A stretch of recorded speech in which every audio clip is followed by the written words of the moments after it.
What's up, YouTube? Tops 85401 here with Aaron Davis. Man, it seems like it's been a long time since I did my little intro. But yeah, me, Nate, Tops 85401. And Aaron Davis in the house. Yes.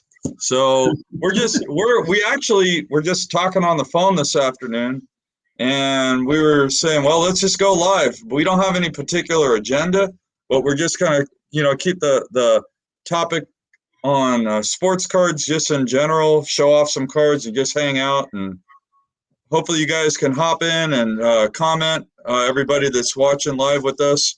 And I don't know how much of an audience I'm talking to right now, so I'll probably end up repeating myself. But so yeah, Aaron, how you been with the hobby lately? What have you been up to? Good, man. Just I've been purchasing a few things here, man. I picked up some baseball cards. Really been trying to focus on the relics, bat knobs and bat barrels and things like that. So I've had some really great success with grabbing those. So I've been having fun, man. Despite everything that's been going on, man. I've been finding some cool gems, and it's just been fun, man. It's been great. It's kind of different, Oh, go ahead, Nate. Oh, I was just to say I've been having a blast too. I know a lot of people are having difficulty with the hobby right now with the prices going nuts, but for whatever reason, I just been finding avenues to be able to pick up cards for my collection and just having an absolute blast. And I mean, I made some pretty big pickups. Mostly, I've been concentrating on my Barry Bonds collection for the most part. I've been kind of focused, and it's just been a lot of fun.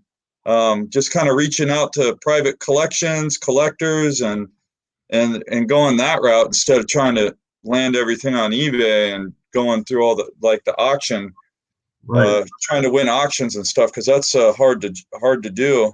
So what's up, Big Harv? So Big Harv's asking about the show in Fairfield this Saturday, and I have to work this Saturday, so unless I call in sick, you never know. Maybe I'll call in sick. We'll see. But I don't anticipate being at the show.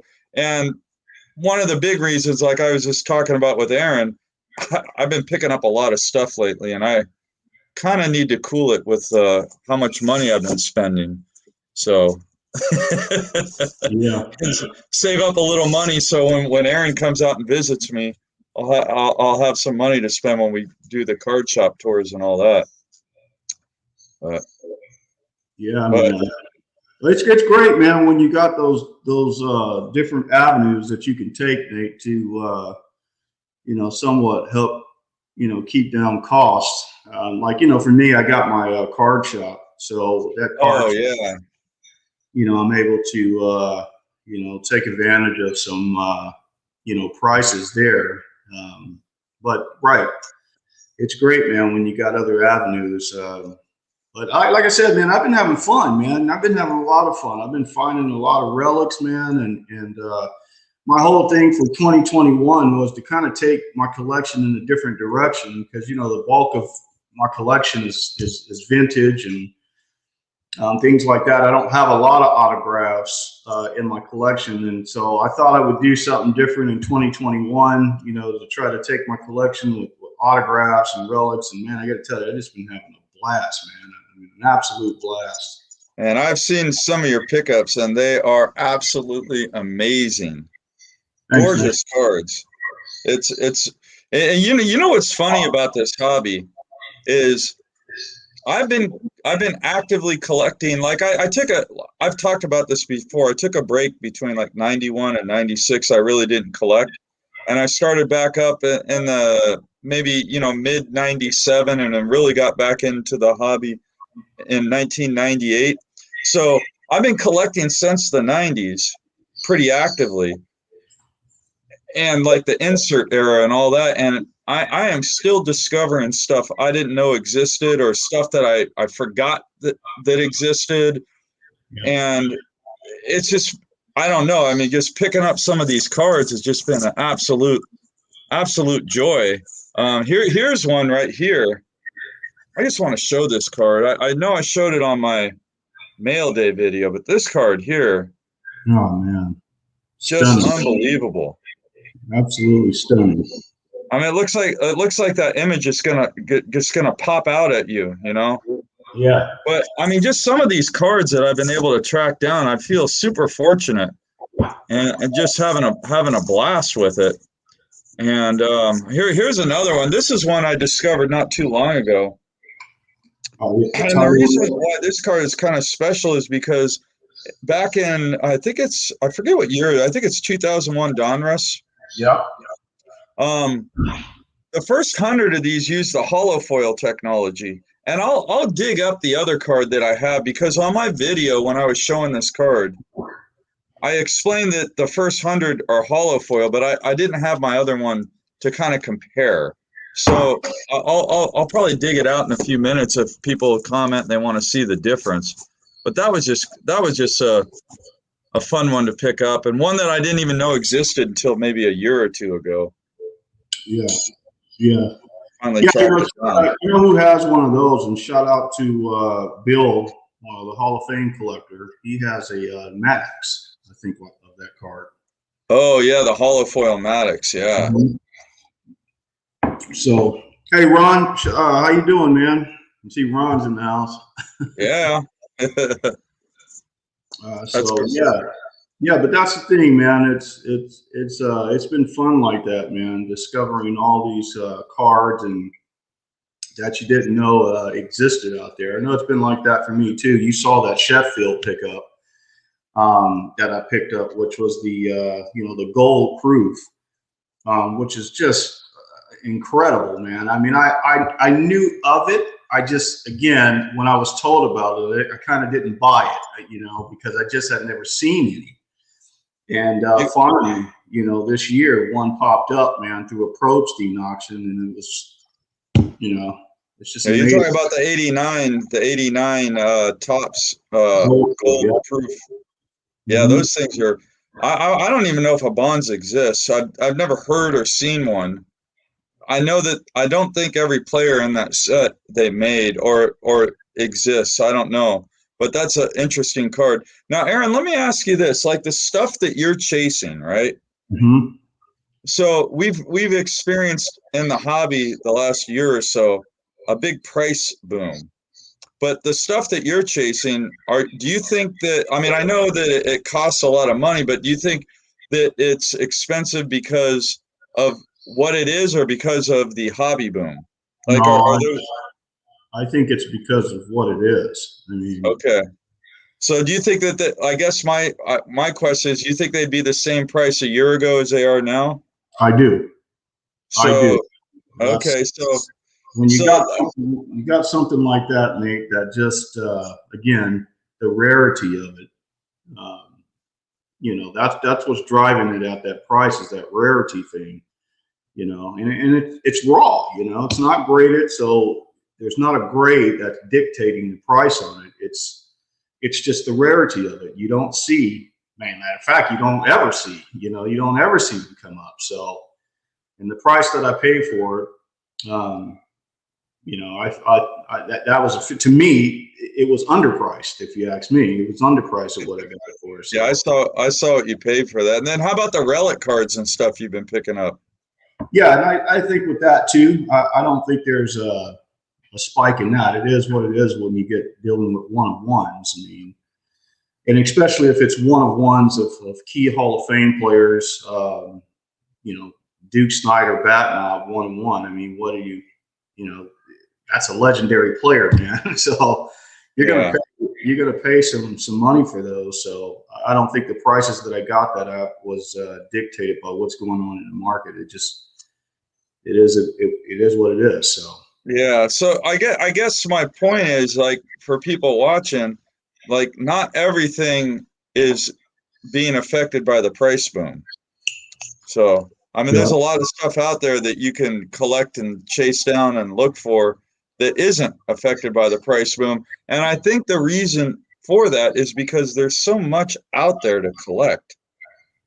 There's just so much. I mean, you got, I mean, think about all the different categories. I know pre-war is going pretty berserk, but you got all the pre-war vintage, and then you got the golden age of vintage, I would call between like 52 and 1969 or whatever, you know, or maybe 72, 73, the last year they stopped making tops in series.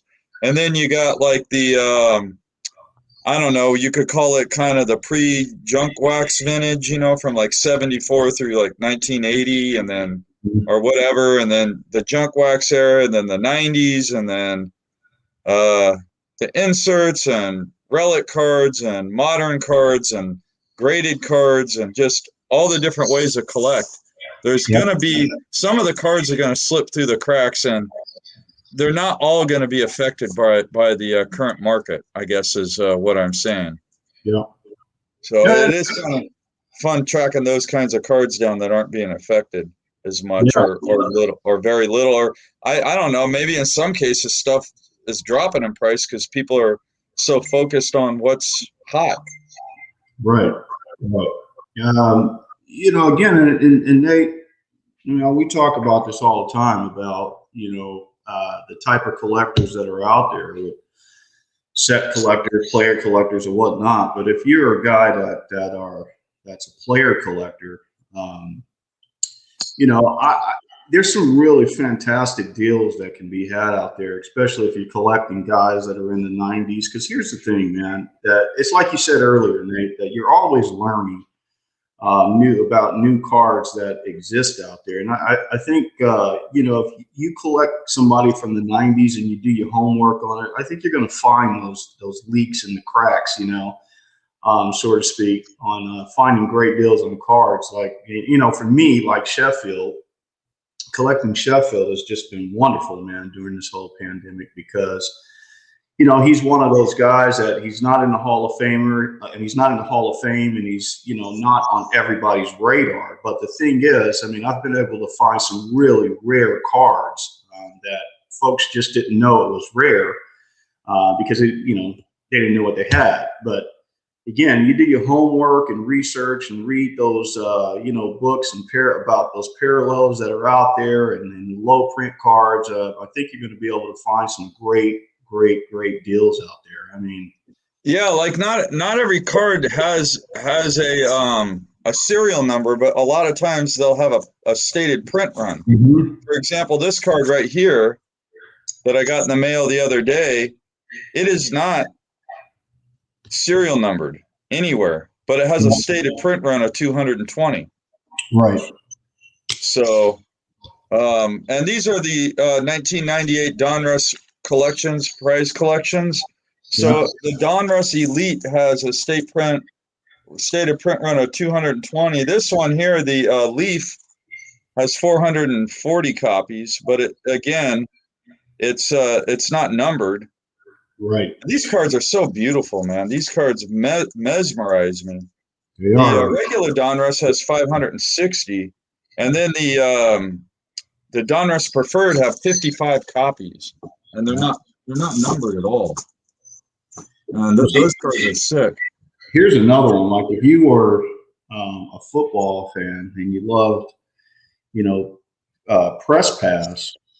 Now, here was an affordable product back in the early 2000s, where you could get on-card autographs of Hall of Famers. Now, the thing about this card, Nate, man, that's a nice looking card. It is. It's beautiful, man. The thing about it is, if you did your homework on the card, Press Pass will put out on their website, you know, how many cards were signed in red ink, you know, by the player. So even though this one has a print of 25 on the back of it, there's really only 10 of them that exist. He only signed 10 because of he only signed 10 in red ink. Now, you wouldn't know that unless you did your homework on those cards back then. But again, those are the ones you find deals. Somebody lists on eBay, doesn't really know what he has, and then, you know, you find a gem for, you know, a third of what it would, you know, typically sell for, because they just don't know what they got. So that's what I mean by, you know, kind of doing your homework. If you player collect or you know, something like that, you can find those gems in there. That's an incredibly tough pull from 2008. I mean, it was super tough to get red ink autos out of that product, man. So they do that on purpose? Did they like short or have the players only sign a select few in red ink? They did. I watched it. I watched an interview by the CEO of this company, Press Pass, and he was telling basically the public about how they did with the players. And they would have the player kind of sign three different ways. He would sign in the traditional blue ink Sharpie and just put his name on there.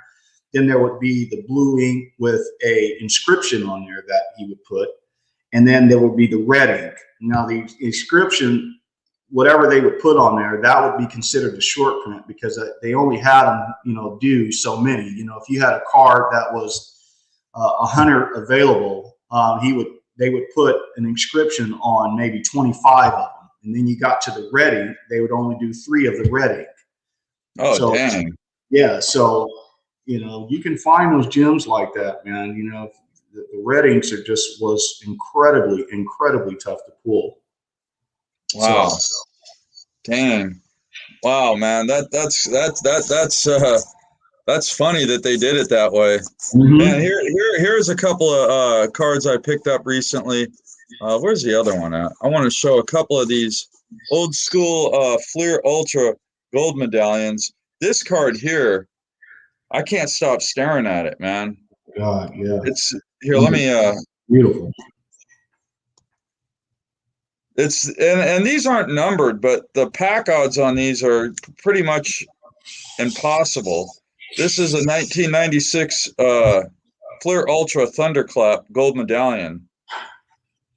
Just a beautiful card here. That thunder, the lightning in the background, has like a hollow foil to it, and it just jumps off the card.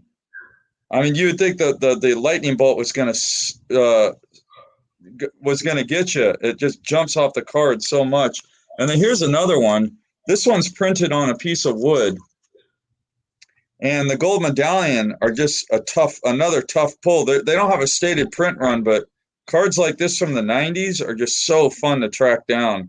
And for player collectors like me, it might take you 5 or 10 years to get your player because they never show up. Like this card here, I don't think one of these gold medallions, they didn't show up for several years. God, that card is sick, man. And then this one here, I don't remember the last time this one showed up on eBay. I was fortunate enough to get both of these off of private collections and not have to deal with trying to win them at auction on eBay. Yeah. But absolutely, I mean, these cards, I'm so glad to finally have tracked them down and add them into my collection. But just fantastic cards there. What a big win for the collection, man. That's fantastic. Yeah. And these are not examples of cards that are not being affected by the current price hike. I'm telling you that right now. They have gone up a lot over the last couple of years. But I think a lot of players well, Bonds is kind of like second tier now in the 90s, behind Ken Griffey Jr. and Derek Jeter, I think are the only two guys that sell more than Bonds on a consistent basis. And in a lot of cases, Bonds does sell higher than Jeter, depending on the year and the brand. But here's another one that I just was elated to pick up. And that is this Ovation 2001. And this one is it's a 2002 Upper Deck Ovation. And it's numbered to 73 copies. And the reason why is because in 01, Bonds hit 73 homers. So in 02, the standing ovation, they numbered it to a statistic from that player. And for Bonds, they chose a home runs. I found it on eBay for a buy it now, and I got really lucky. I don't think the seller realized how desirable this card was when he listed it on eBay with the buy it now price. So you can still find good prices on buy it now every once in a while too in the current marketplace. Yep. Man, here's another pickup that I got. Nate, I don't think I ever showed you this one.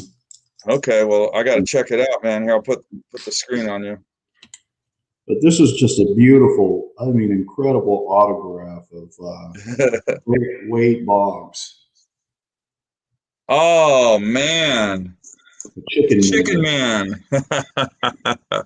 So this is just a great, great card, man, from Ultimate Collection. I love that one, man. Inscripted, the Chicken Man. So these are tough, man. You don't see the UE inscriptions come up too often. But again, I was able to find that one at a really great deal and picked it up as well. So that was one of the newer pickups. Yeah, I wonder how many people remember Wade Boggs is one of his superstitions or his routine or whatever you call it to get ready for a game was to eat chicken before the game every game.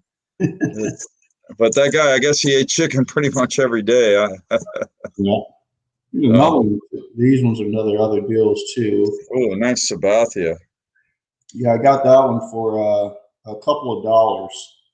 Yeah, man. I mean, with the way flagship rookies are going, especially for Hall of Famer and future Hall of Famers, that's a heck of a pickup right there. Yeah, I picked this one up too for a couple of dollars.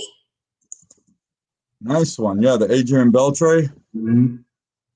So, those are future Hall of Famers, man. And here's one right here, man. Let me show you this one right here because this one is pretty cool. I think, see if I can get it out of here.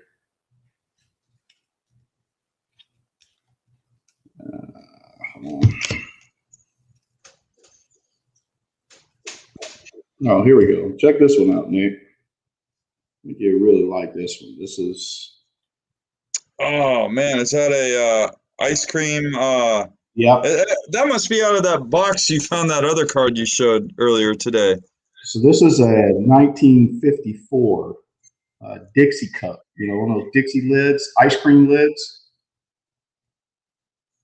And from 1954, Monty Irvin.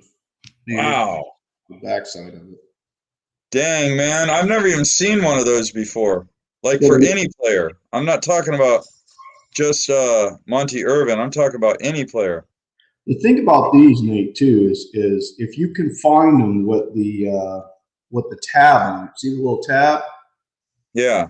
Usually when you find these, that tab is ripped off. Because that was like the lid on an ice cream, right? Yeah, those little cups, the little ice cream cups. Yeah. Exactly. Yeah. So that one's pretty damn cool, man. It's pretty cool. Did you forget you had that one, or? I did, man. I didn't even.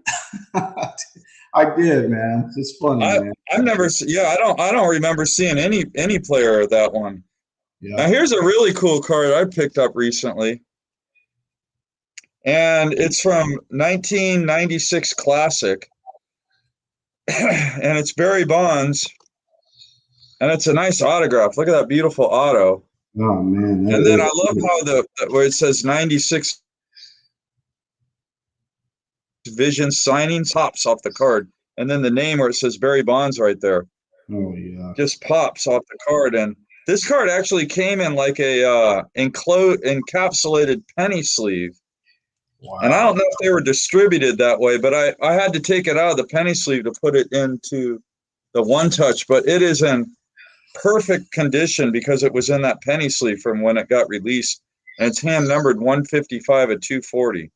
Oh, that's so cool, man. Dang. Yeah, I got this. I actually got a really good deal on this card. I mean, for what Bonds card autographed cards typically sell for, I got it for about half of what they typically start at. I paid like $130 for it. Oh man, which is nothing for a Bonds autograph in this day and age. But look at that beautiful on-card auto. And I'm really thrilled with that pickup. That is amazing, man. Yeah, it's a nice one. And then this one here, God, this card here, I mean, this is from 1996 Leaf. Oh, yeah. And it came out of a magazine pack. Yep. And this is the Hollow Silver. Yeah, that one's fantastic, man. And then you probably have the Sheffield, right? I do. Yeah, and it says 1 of 100. So basically, it's just saying that 100 of them are made. It's not numbered one, serial numbered 1 of 100. Yeah. But for 1996, that I mean, you got the mirror, what, the blue, gold, and red from certified. But other than that, this is probably the rarest card from Yeah. 1996. It's a beautiful card too. It's got kind of that hollow foil that kind of floats through there. Yeah, yeah, it is a nice looking one. So I'm thrilled about that one. And then here's one that just never pops up. The Amazing Greats, the die cut. Yeah. Acetate. Really thrilled. Well, this one, I don't know. For whatever reason, a bunch of copies of these have popped up.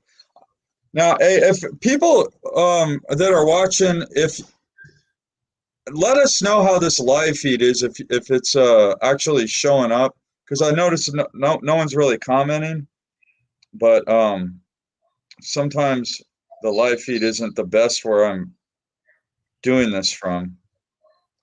But there we go. There's the back. Kind of a cool card. Early on in the insert days, so they didn't really know how they were numbering them. So what do you got, Aaron? I got here's another one right here, man. This is just this is a beauty. It's a vintage card, but it's beauty. Elston Howard. Oh yeah, that's his rookie card. Rookie card from 1955. I think, you know, when you talk about guys like this, Nate, you know, their cards are super affordable. And there's a lot of history with these guys. You know, this guy was a great catcher in the 60s, man. I mean, incredibly underrated, man. 12-time All-Star, 6-time World Series champ, won an MVP too, man. This guy was a monster. But That's a beautiful card, Aaron. That one, and then show you this. Of course, you remember me picking up the Koufax. Damn. There's the 55 Koufax. Where did that come from? That's the one that Brian sold me. Oh, okay. Yeah, that's the so one. What is that, like the top loader or the holder you're putting it in? Is that a new thing that you're doing, or? Yeah, these are new holders that I got. And they're called, okay. So what's that label on the top? It's called the Beckett Shield. And it comes like this, Nate. All you got to do is just write what whatever it is on there. Oh. Yeah. And then they have the perfect fit sleeve that goes over it.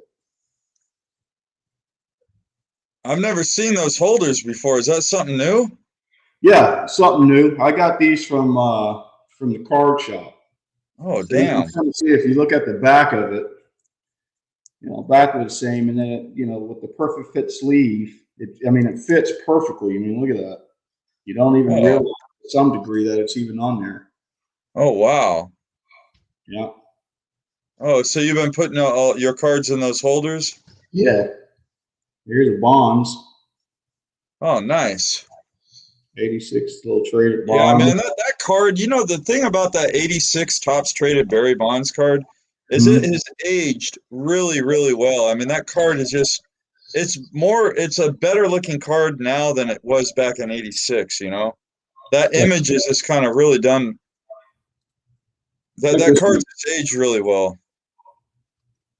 Oh, very nice. A Minoso. See how they have they fit the vintage ones too in there, and it's perfect. You just put the perfect fit sleeve over it. It's nice, man. Yeah, that's beautiful.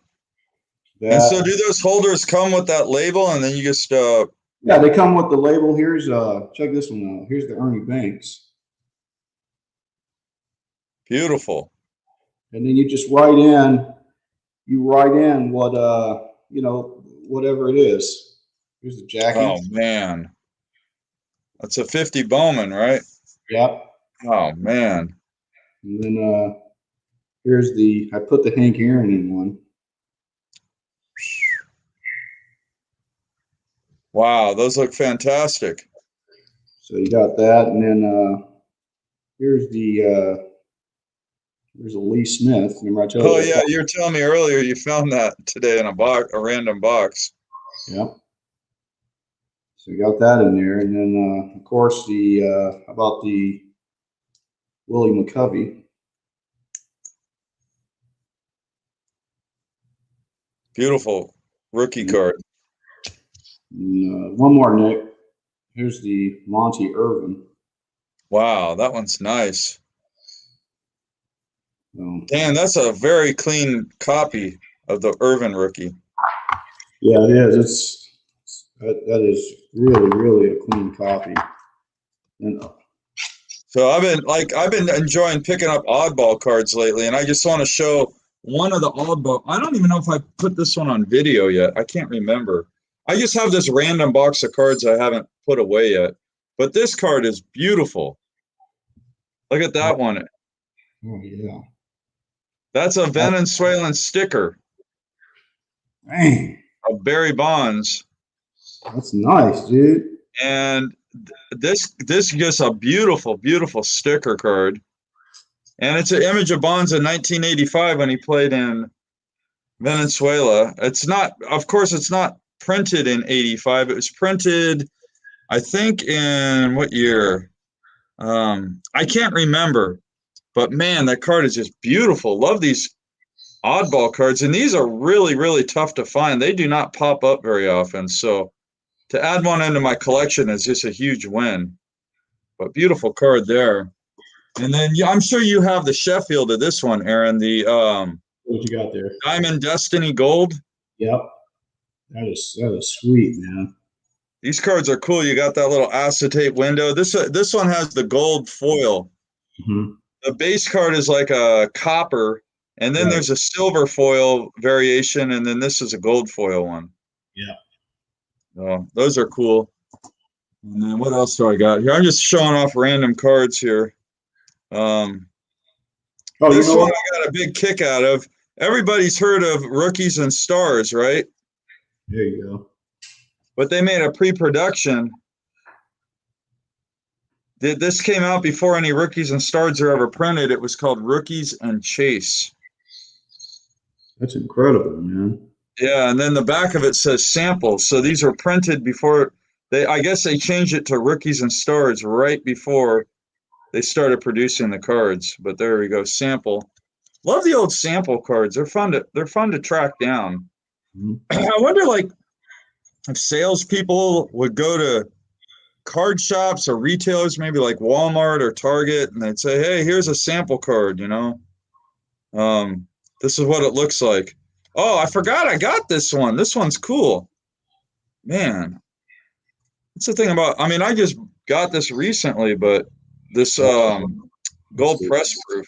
Yep, I love those. Donruss, yeah. Cool card. Yeah, my Bonds collection, I'm almost at 5,500 now. I got a few orders coming in from Beckett Marketplace, and then I placed orders from a few other places. I'll make videos about it when they come in, but it'll be for a good laugh when the orders come. Some of these orders come in that I'm waiting on. But check this out, man. Yeah. Seasonal Thumbs. You got the Sheffield? Yeah, I do. What's the Sheffield number to? I think 45. Okay. Bonds had a few more home runs in 2000 because it's numbered to 49. Yeah. So they call it the seasonal sums for the home runs. And this was printed in 01, and the print run was Bonds' 2000 home run total, which was 49. Yeah, I love that card, man. That card is beautiful. Yeah, it is. It is a pretty nice one. And then I want to get the first pitch version of this card, but I did track down the aficionado artist proof. Yep. I bet you got the first pitch Sheffield. That's one of my favorite sets, man. I love those cards. It's funny. They're not the aficionados are all right. They're not my favorite ones, but they're all right. Yeah, I like them. Yeah, so that's one of those sets that collectors either like or they don't really care for it that much. I'm not a huge fan of it, but the artist proof is a cool one to track down. How Remember about that card shop in that San? that set, Nate? You know, they had a lot of different insert sets that they had in there. I think they had the World League in it, and they had the I forget the other ones where they had all those different. I think it was a 4-box window on each side, and then you would have the player, and it had kind of a shine. Oh yeah, yeah, I know which ones you're talking I forget about. what you call them, but yeah, Yeah. man, that was a fun product. I busted probably about 4 or 5 boxes of that. I used to find that all day long. We used to have a local flea market we used to go to sometimes, and there would be guys that would sell those down there for about So what was your best? $7. Yeah, let me see if I can find those cards that you're talking about. Okay, here's my binder. I think I put them in the binder. Yeah, Ah, look in there because they have some pretty cool ones, man. yeah. I actually I need to make a list of the Bonds ones I'm missing because he's like teamed up with Bagwell Yeah, and Piazza, I think. And yeah. then, I think he's got one with Mo Vaughn too. oh, really? Yeah, I think so. Oh man. Yeah, I got to track down all the different ones Bonds has. I got my oddballs. Man, chasing the oddball cards is fun too. Oh, here they are right here. This is what you're talking about. Um, they call it the, man, what the hell do they call it? Rivals. Yeah, Rivals, exactly. Yep. Yeah, it's got the boxes on there for 4 Yeah. boxes inside. Yeah, isn't that Mo Vaughn right there, Nate? Next to her is that Tony Gwynn? Who is it? We got Piazza, Bagwell, Gwen, and Okay. Gwen. Okay, so And Gwynn. I'm missing a bunch of them because every card, like they'll have like 2 of each. You know, they'll have the players like on different ways. Anyway, I don't know. But those are fun ones to track down. Yeah, I should probably start looking for some of those. Hey, here's a funny card. I don't know if I showed this one on video or not, but check this card out. Now we're going to go a little oddball. So so I'm going to show you this. Triple play for 1. That's cool, man. No, but 19 look, you got season Bonds, right? But look Yeah. at the name on the card. Mickey Mickey, Morandini. oh yeah. Wow. And here's the back of it. It's Mickey. This is technically a Mickey Morandini card, but you would think it's a Bonds card, right? Wow. Yeah, I think it's kind of a funny card. Yeah, I just stick it in the back of my like I don't know what to do with it. Binder. You know when you're a player collector, sometimes you have cards you just don't know what to do with them. You're like, what do I do with this? Yeah. I mean, this card, like sometimes the only reason why you have the card is because you're a player collector, not you don't even like the card. Like here's another one. This one here. Why do I have this card? I have no idea. Barry Bones, Pittsburgh, Pack No, Rats. Pussberg. Oh, okay, Pittsburgh. You're right. Pittsburgh Pack Rats.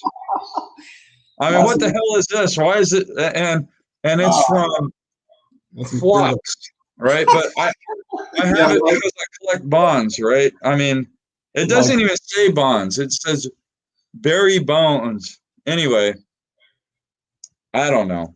Sometimes you just have cards like that in your collection for some reason. Yeah. Oh, check this out, Nate. These are the. Let me show you the holders without the writing on it, so you can get an idea. So you giving up those big ice cubes? No, absolutely not. You got another project with them? Yeah, yeah. But these right here, you know what it is with these, Nate, is they can fit into one of the display cases that I'm going to have in the man cave. So, but this is how they come. They come like this. So see how it's blank up here. You can write Yeah. Write what the description is in there. And this is one before I put the perfect fit sleeve on it. So. Dang, dude. Yeah, I just never seen those before. They're cool, man. How long have they been around for? I don't know. I got no idea on it. I stumbled upon them when I went into the card shop and, ended up getting them there. They're a little bit thicker than your traditional, like, what are those called? The top loader? No. It's the card savers. Card saver 2, card saver 1. Okay. They're a little bit thicker than that. But here's an Irvin.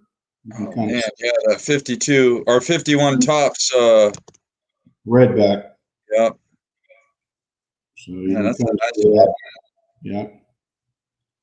You got it. You got that in one of those inserts? I do. Yeah, those inserts are great for those smaller cards. And here it is right here. It's called the.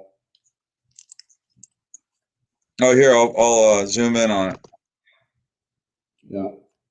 Beckett large sleeve card storage sleeve by Beckett Shield. 50 large storage sleeves. And then on the back side, it just kind of tells you right along in here that, you can store them in there, and they recommend you put it into a sleeve along with it. So nice. That's cool, man. Yeah. So, yeah, man. So they are pretty cool, man. I've been using them, so they're pretty great. So, yeah. So here's a couple of. Well, one of them I just picked up, and one of them I've had for a while. What is it? I wonder if I got it in. No, I must have put it away. I got like half my cards I put away, half of them I don't have them put away. But there we go. Yeah, man. That I finally completed that rainbow too. Which one was the last one you needed for the rainbow? I needed the blue one to 75. That was the easiest one to find. Yeah, I needed the blue one, man, and finally. God, these cards they're beautiful, aren't they? They are, man. I'm thrilled to have this rainbow. I don't know where I put my blue one. Now, let me.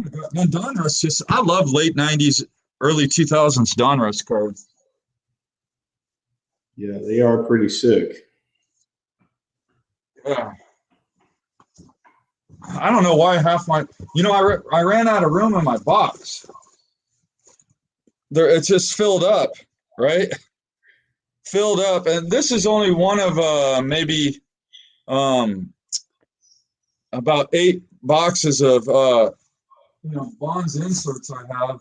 But like in the last few months, I've been so busy, and these are the ones I haven't had a chance to put away yet.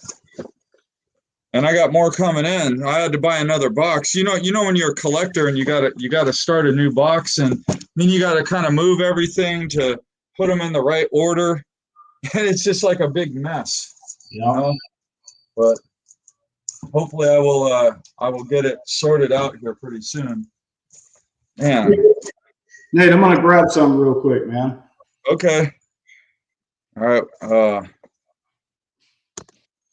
So while Aaron's grabbing some, I'm going to try to find that one tidal wave card I was talking about earlier so I could show you guys the difference between the, here's the third one in that rainbow, the blue.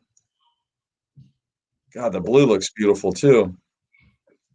And then where's that tidal wave card? Here we go. Nope.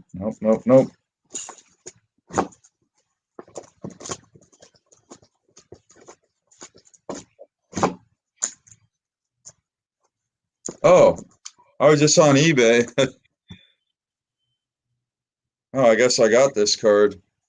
That one's on my watch list. But I didn't realize I had it. Now I can take it off my watch list. Man, I love these old studio cards. This one looks kind of like a credit card here.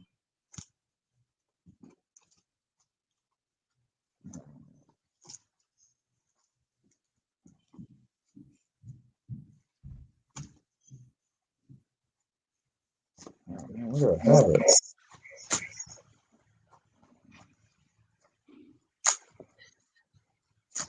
Aaron, I'm sitting here looking for my the card I wanted to show earlier. I don't know where I put it. Oh, man, this card's sweet. Is Sheffield in this set? Yeah. God, I love that card. Let me show you this thing, Nate. Okay. Now you can kind of see it up on your channel. This thing is just, God, man, the more I look at this thing, it's just. Oh, dude, here. Oh, man. Look at that, man. Then that's a perfect barrel. They got the whole name in the window. They did, man.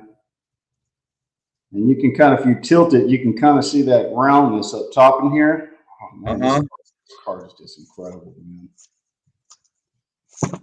That is an incredible card. Holy cow. Yeah, I mean, most of the time a nameplate, there's like they don't cut it really well, or you don't get the whole plate on there. Yeah, let me show you. Now you're getting the gotta show this, Nate. Oh man, this thing is just, I can't believe it, man. This thing is incredible. Oh, wow. Oh man. Wow. So how do you get that one? You know. Yeah, man. I mean, it's a funny story, mate. You know, with my wife, man. She just I came home and this was on the counter, man. And I don't know, man. I just it was sitting in this black bag, just like this, on the counter. And, man. Just like this. And she says, I got you something, honey. I really, want you to have this, And I said, oh man, I'm not thinking anything to this level. And I'm thinking, what the heck she got? And I opened it up, man. That's what it was, She just wanted to get me something, man. So that's what can I say, man? I love my wife, man. She gets it. That's incredible, dude. Yep. So, man, let me show some of these too, Nick. These are just, I haven't even looked. I still kept them in the original packages, man. I haven't even pulled them. Oh, wait a minute. Hey, Aaron, I'm gonna be right back. My mother-in-law's having a I think she's stuck on the stair lift. I'll be right back. Okay. I'll keep the camera on you. I'll be right back. I'll just keep. I'm gonna keep showing these cards. There's another one too. These are all kind of recent pickups. I've showed these on my channel too, but I still kept them in the original packaging. I haven't took them out yet to display them in the man cave. But here's a bat barrel of Reggie Jackson. And these UD Premiers, man, are just incredibly tough. I mean, super tough pulls. This one's card number 1 of 5. So I was really incredibly thrilled to find one of 5. And it's got that bat barrel in there. It's kind of rounded too. If you look at it, it's a really thick card. But I was really stoked to find that Jackson. Beautiful, beautiful card, man.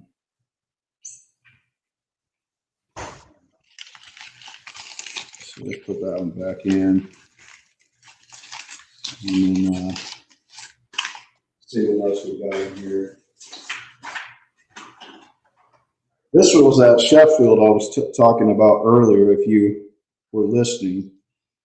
That's an incredibly tough, rare Sheffield. These are called the Go Proofs from 1989. And these were distributed to executives within the company.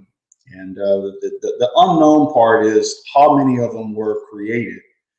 And I'm not quite entirely sure if the whole set was created for the product.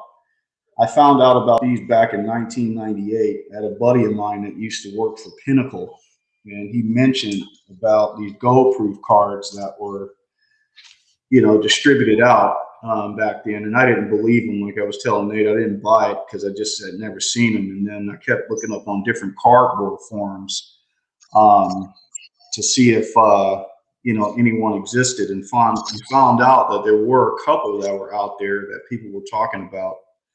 And finally, one popped up in a Probstein auction, and I was able to get it. So incredibly thrilled about that one. Let's see what else.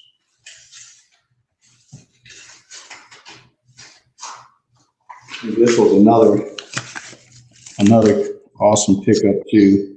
There's another bat knob. This is a bat knob of Craig Biggio. This one is just beautiful. It's got that. It's got the B right here plus the 7, which is really, really awesome. I think this one's out of National Treasure. It's a thick card, man. I mean, incredibly thick. I think this is probably about a 200 and something point card. So, but really stoked about that one. Let's see what else we got in here.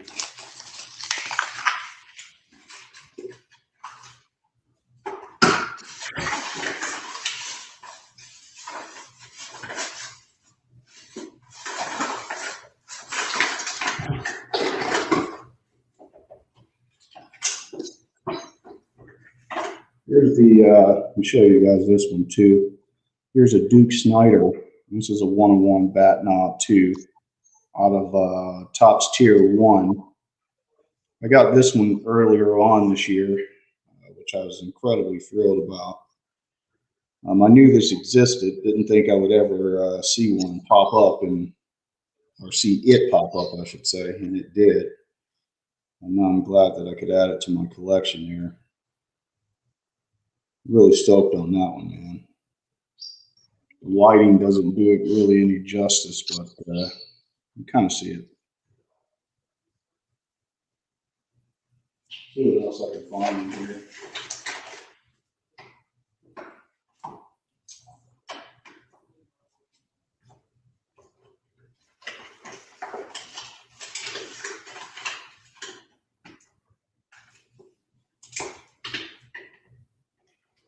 Show this one too. Here's a Sheffield. This one was really tough to find. I had been looking for that for years, for a long, long time, and finally one popped up this year, and I was able to get it. And these ones, Sweet Spot Preview, 2002 Sweet Spot, and this is 4 of 5. Love that one, man. Just an incredibly cool card of Sheffield.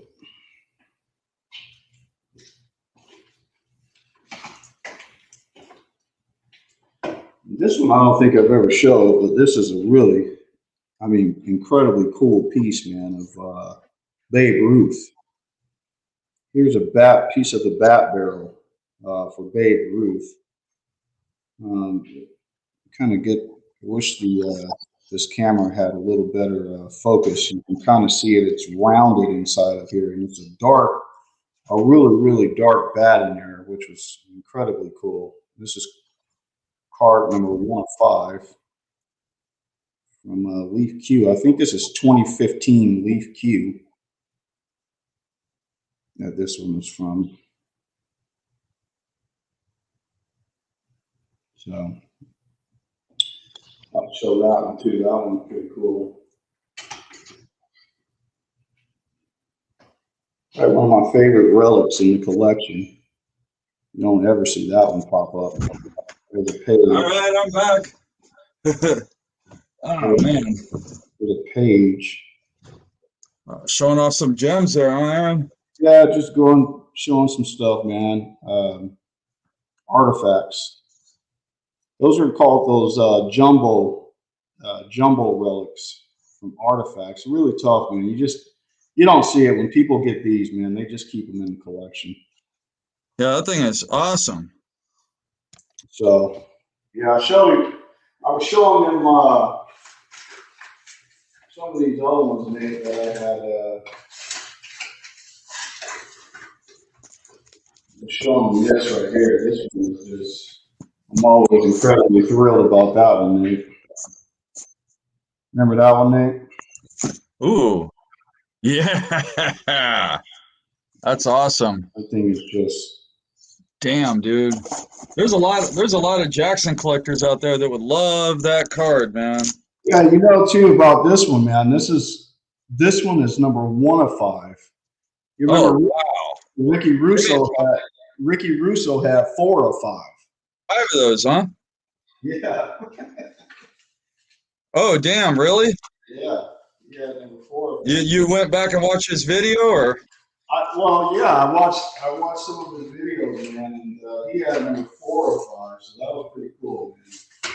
Man, we were talking about his relic collection the other day. I can't imagine what that thing would be like to look through.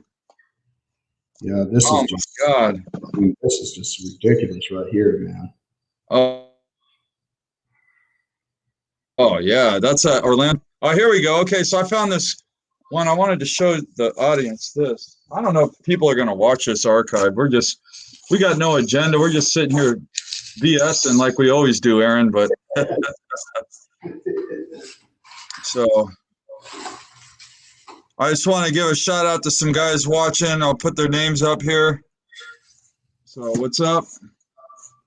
We got Steve, Marcus. If you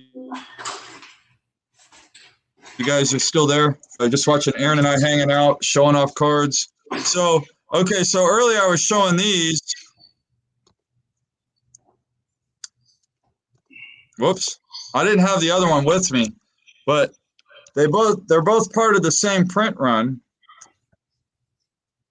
But one has the hollow foil finish, and the other one just has like a mirror finish. And they're both part of the same print run, but the first 100, so the one that's numbered 61, is the hollow foil, and the rest of them have the mirror finish. Wow. So that's what I was talking about. I figured I'd show that for the heck of it. Awesome. Yeah.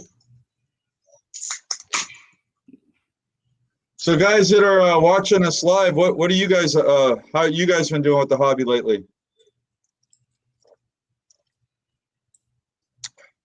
It says there's 9 people watching us, but I know a lot of times that I'm watching a live feed, I have it on, but I'm not really paying attention to it. So I don't know, I bet.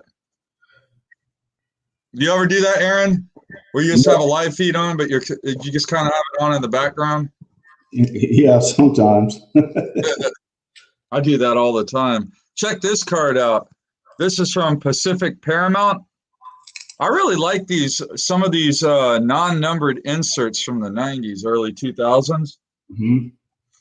But nice. Yeah, well, we got Steve says he's going through a divorce. Well, sorry, Steve.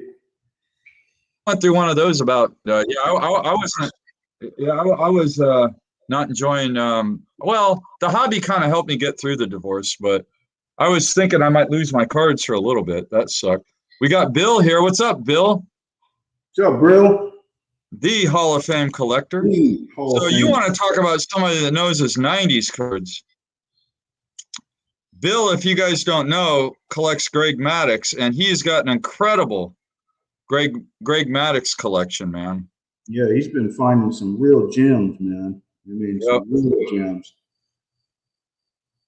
So, as a matter of fact, Bill, if you're not busy, you can hop on with us if you want. I'll put a link in the comment bar if you want to hop on with us, so you have some of your cards if you feel like it. If not, but yeah, so I got that one, and then what else do I feel like showing off, man?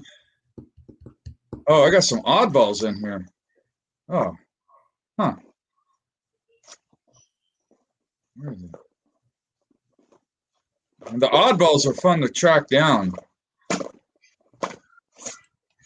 You probably, these are my two favorite oddballs from 2021. And people that watch my channel will be familiar with this one. This is that Japanese Wilson glove from '96. Yep. The card is so cool, man. Check out the back. It's And awesome. when I got this card, I didn't know much about it. And I actually made a YouTube video, and I asked the audience if they could tell me anything.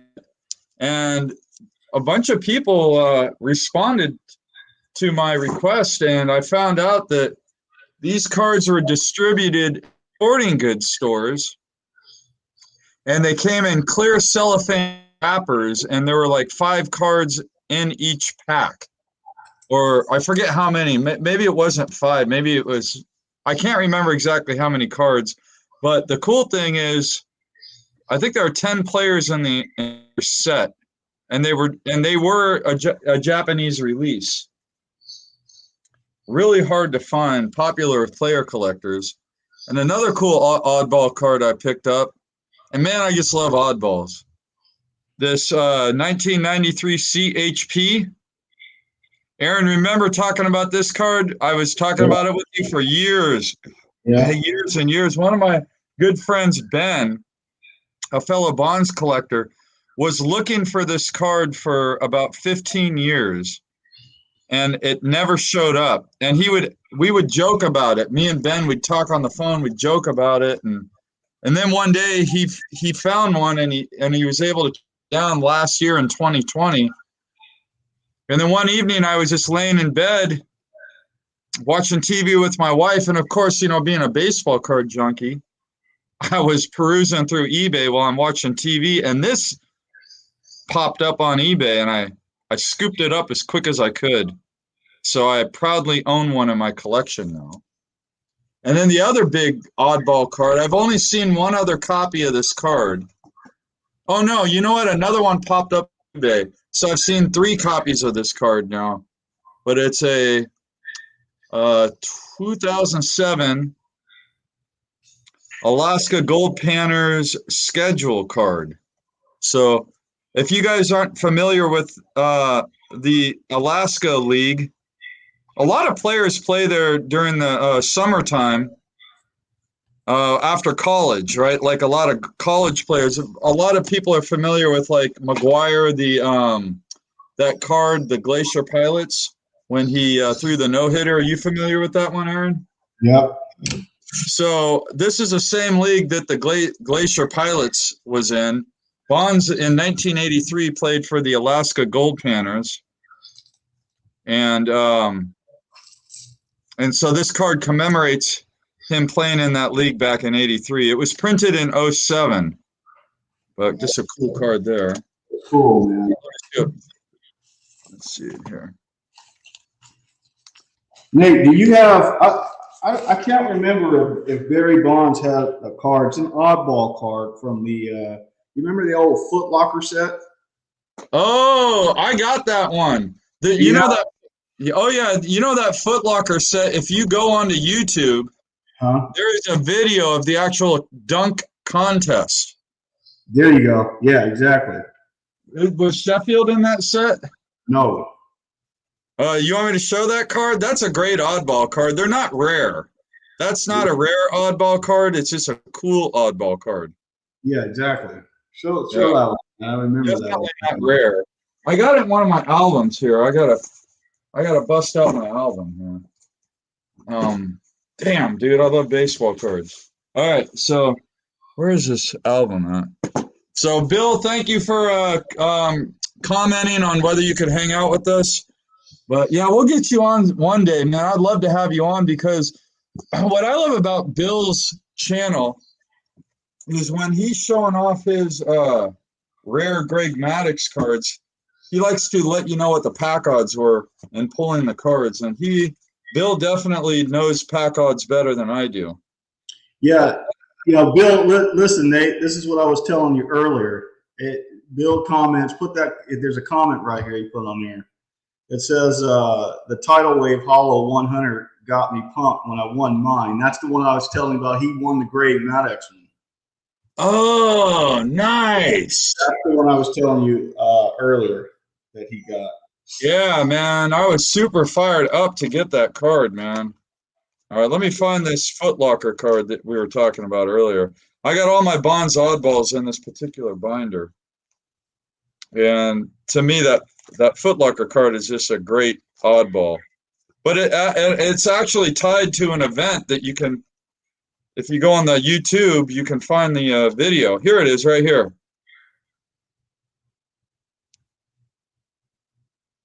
Oh, here, let me. Yeah, there it is. Yep. Yep. A great cool. card, though. That's cool.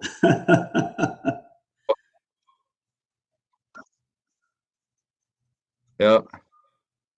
And Bonds, man, he was dunking pretty good. There's the back of it. Talks about the event. They call it the Foot Locker Slam Fest. That's cool. They make cards commemorating that event. Mm-hmm. I've never seen that card signed. I wonder if Bonds has ever signed one. Be kind of cool. That'd be kind of cool to have. Yeah. Something different, right? Autograph. Mm-hmm. His Bonds autos are so damn expensive, though. If he did sign one, I don't know if I'd buy it just because I'd rather buy like I don't know. It would be something different, I guess. Yeah, you know what, Bill?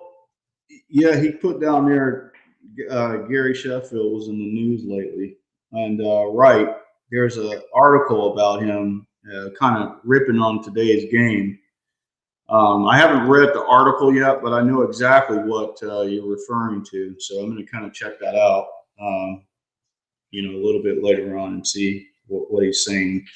That may be Nate. That may be what what Xavier was talking about a little earlier. Yeah, talking about how the players today don't play with the same intensity that they played with when Sheffield was playing. Yeah, when he was playing, right? Yeah. Well, like, it's funny because I was on the phone the other day with Eric, and he was telling me when he played ball, because he played all the way up into college, Mm-hmm. and when he played ball, he hated striking out. Yeah. And now players these days, they don't really mind striking out. Right. So it's yeah. It's an interesting conversation, man, because you just don't know. You think players from back then, it wasn't. I mean, yeah, they like the money and to have the big paychecks, whatever. But again, most of those guys that used to come out and play at least in my era, in your era too, Nate. I mean, we were spoiled, man. Those guys they just love baseball, man. And so I don't know, man. I would love to see what Gary Sheffield's talking about, man.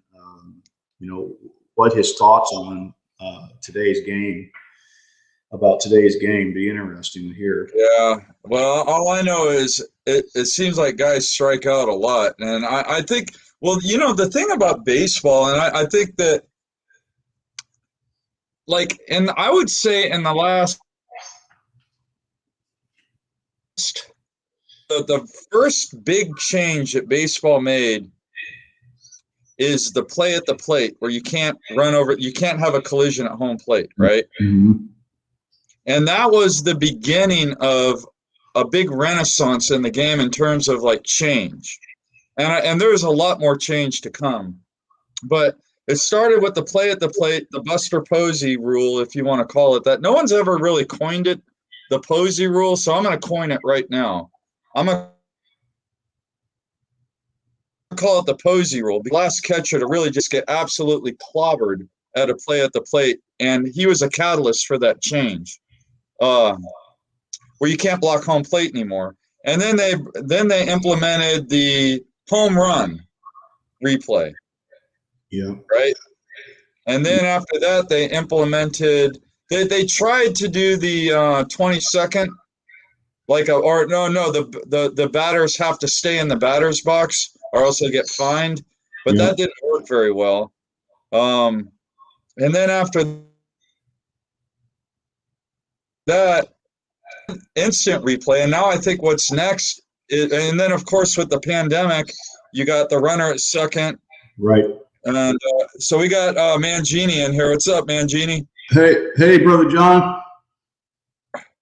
So, and if you want to, actually, I'm looking like for someone else to hop in. So if you're around, I can put a link down here and you can hop in with us, Mr. John Mangini. That'd be pretty cool.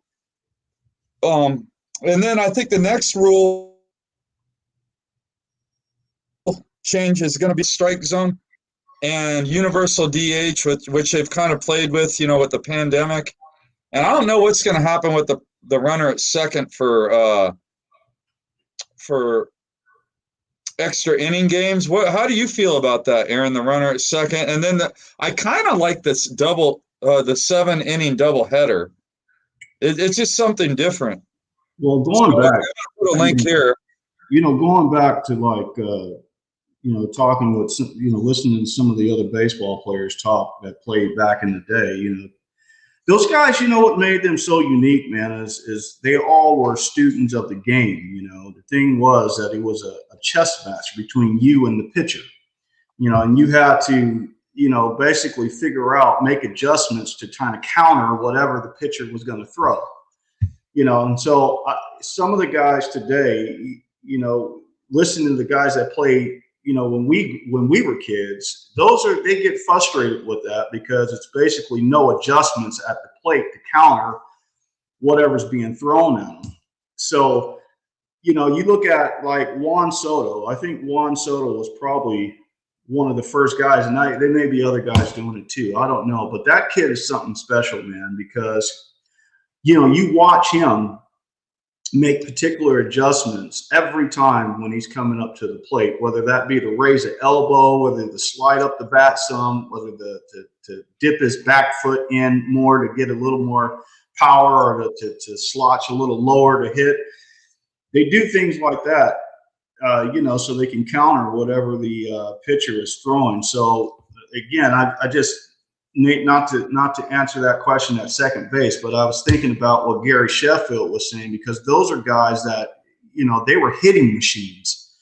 I mean, they took their craft, seriously. And when they went out there to hit, that's how he viewed it. This is a chess match. I'm going to hit whatever the pitcher is going to throw. You throw a slider to me, then I got something for that slider, And in the off season, they would work on, different ways to adjust at the plate. As a matter of fact, you can contest this story because Sheffield went to Barry Bonds to learn how to hit better, and those two, would get together and help each other out to make adjustments at the plate to hit better. So, I'm just interested, to hear what Sheffield's got to say about today's game and players, not going out there and just, being student of the game and challenging whatever, pitchers are throwing. If you're throwing a curveball, you can't hit it. And obviously the goal is to work on trying to hit a curveball, right? And I think some of those guys out there, it's just, you don't know if it's just a paycheck player, or is it somebody that really is passionate about that game and is going to make those adjustments to hit balls. So I don't know, man, but some of the things I like what Major League Baseball. Yeah, well, one of the big changes too that's going on in the game is like starters are only asked to throw 5 innings. That's right. If you get 5 innings out of a starter, that's like fantastic. So you were talking about like hitters making adjustments, right? But if you're only facing the pitcher once or twice in a game, by the time you've made the adjustment, now you're facing somebody else. But that's that's true. But that's the beauty. So that's the strategy out. Yeah, and I get it. But again, if you're it's with anything, man. People like good challenges. When you're working on your job and you're doing the same old thing and it's redundant, every day's the same. You want something new to challenge you, right? So if I'm looking at that situation and I'm a ball player, Nate, you know, you best believe whether it's 2 innings or 3 innings, I'm gonna want to come out and I'm gonna try to do what I can to hit the ball. That's just, you know, that would be me. That would be the situation, and I'm a ball player. You best believe whether it's 2 innings or 3 innings, I'm gonna want to come out and I'm gonna try to do what I can to hit the ball. That's just, you know, that would be me. That would be the situation, and I'm a ball player. You best believe whether it's 2 innings or 3 innings, I want to come out and I'm going to try to do what I can to hit the ball. That's just, you know, that would be me. That would be the situation. Aaron, I think yours is repeating. It is. I want to come out and I'm going to try to do what I can to hit the ball. That's just, you know, that would be me. That would be the situation. Wait, Aaron, I'm gonna have you come back on in a minute. Yeah, it is.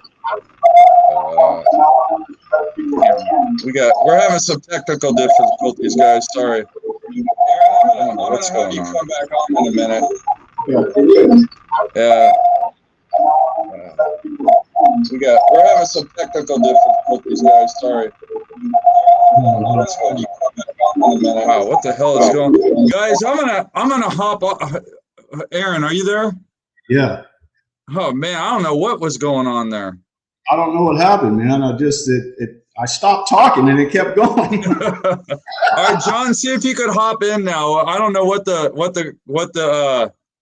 was doing, but hop back in. All right, is it working now? Sounds good. Okay, yeah, that was weird. Aaron, you were like repeating. Yeah, I didn't know what was going on. It's like, would you shut up?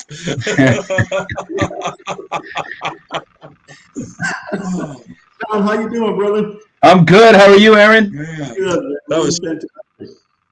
Hey, yeah. Nate. So I heard you talking about something. Let me ask you this. You were talking about the 7-inning doubleheaders. What does that do? Yeah. What does that do to stats? Well, I mean, it's obviously it's going to. I mean, like with the ERA, right? Like it's not a 9-inning game, so that I guess they, you know, just do an ERA with 9 innings. Obviously, players aren't going to get the same amount of plate appearances or at bats. I've thought about that, and it's.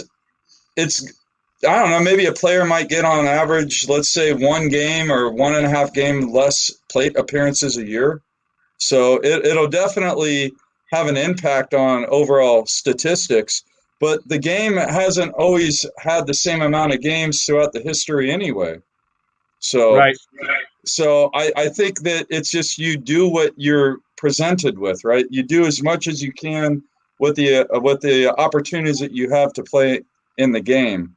So I don't know. I mean, I don't think it'll have a huge impact on stats, but it's definitely, like as a baseball card collector, that's probably the first thing that almost all baseball card collectors think of is how is it going to look on the back of their baseball card if they're getting like 5 or 6 less plate appearances a year. Yeah, well, you know, I don't think it's. Was that an echo? I didn't hear one. Okay. You know, there's always the argument when it comes to Hall of Famers and where people stand throughout history. Baseball fans tend to look at the total stats. So that's kind of what they look at. And as you said, some games, number of games may have changed, you know, different eras, different situations. But at the end of the day, it's kind of still about who has the most home runs or the most hits or the most strikeouts or the most wins. So those things, you know, all affect that.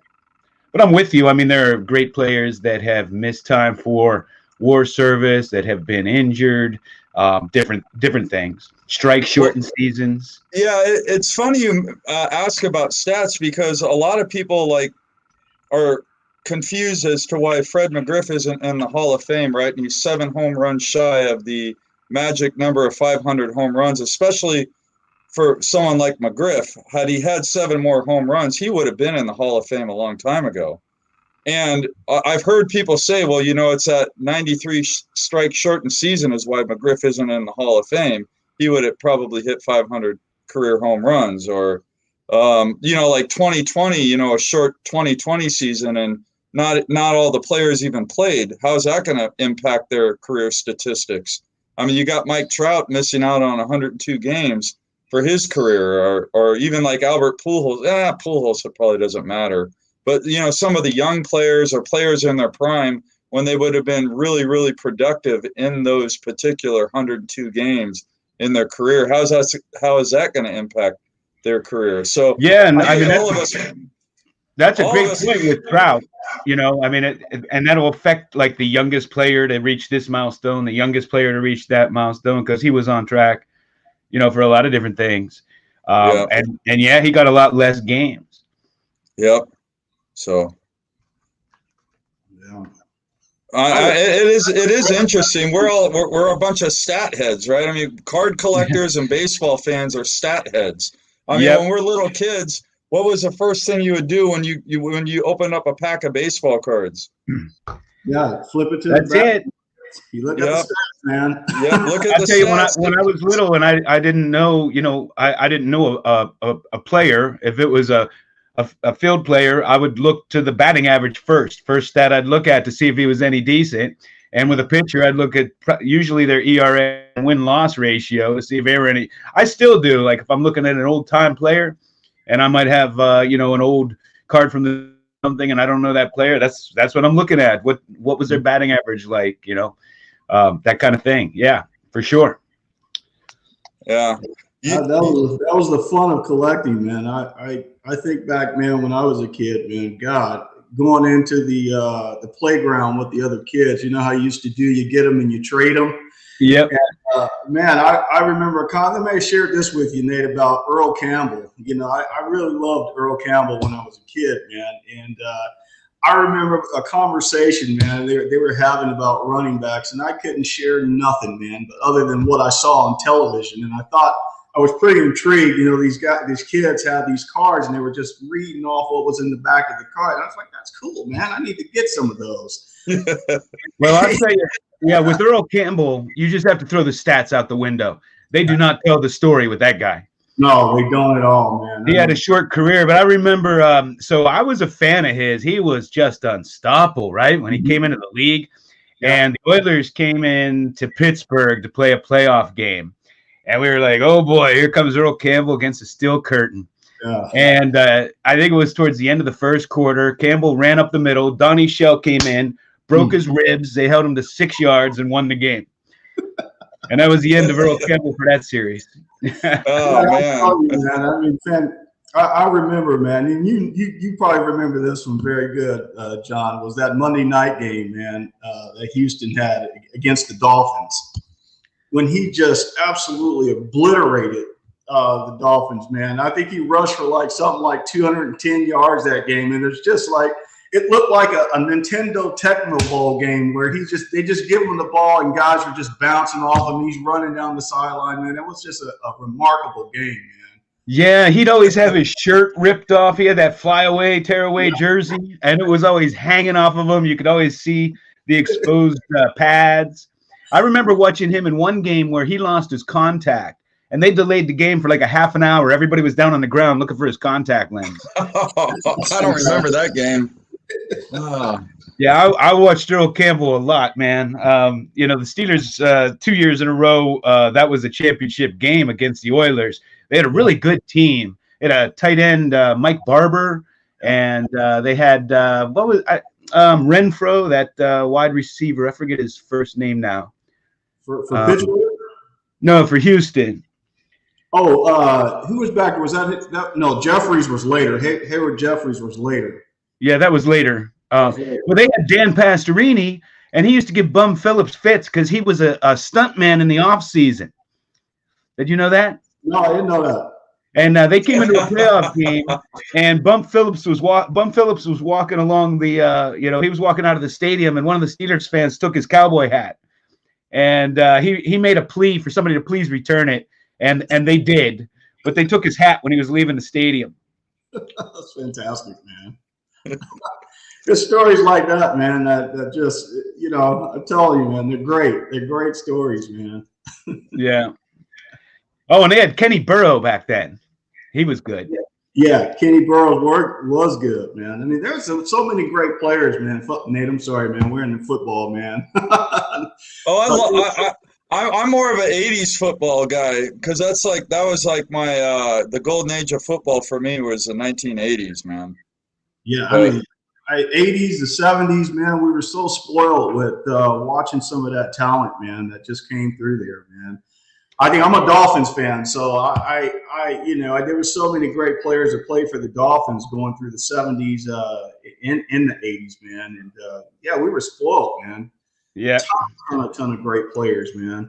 Great players. Yeah.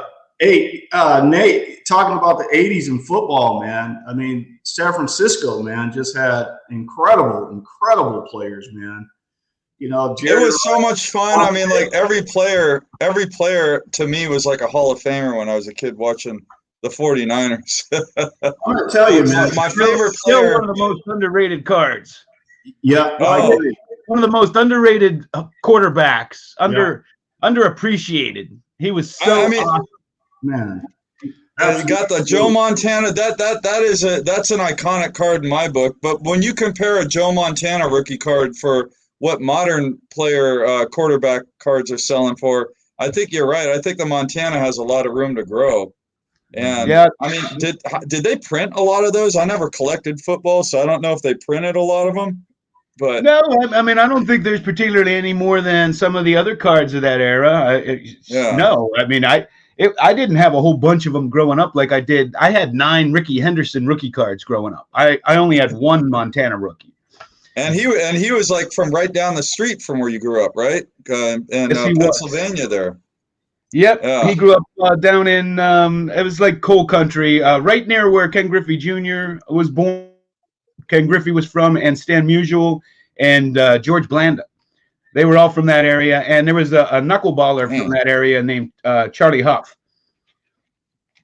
Or I'm sorry, not Charlie Huff, not Charlie Huff. Bruce Del Canton. And that's who taught Tim Wakefield to throw the knuckler in spring training with the Pirates. Nice. Nice. Very nice. Yeah, a lot of players from that area. Yeah. And yeah, where I live now, I don't know what it is, but there's a lot of young kids from the area I live now that are getting drafted in the 1, 2, and 3. So we'll see how they do. Yeah. Man, I can go on and on about quarterbacks from Pittsburgh. At least back in the day. Yeah, Nate, who's one of the most underrated players in my opinion, man, that played for that San Francisco team that just doesn't get the credit, man, but he was fantastic, man, was John Taylor. Oh, I love John Taylor. John Taylor. He was so good.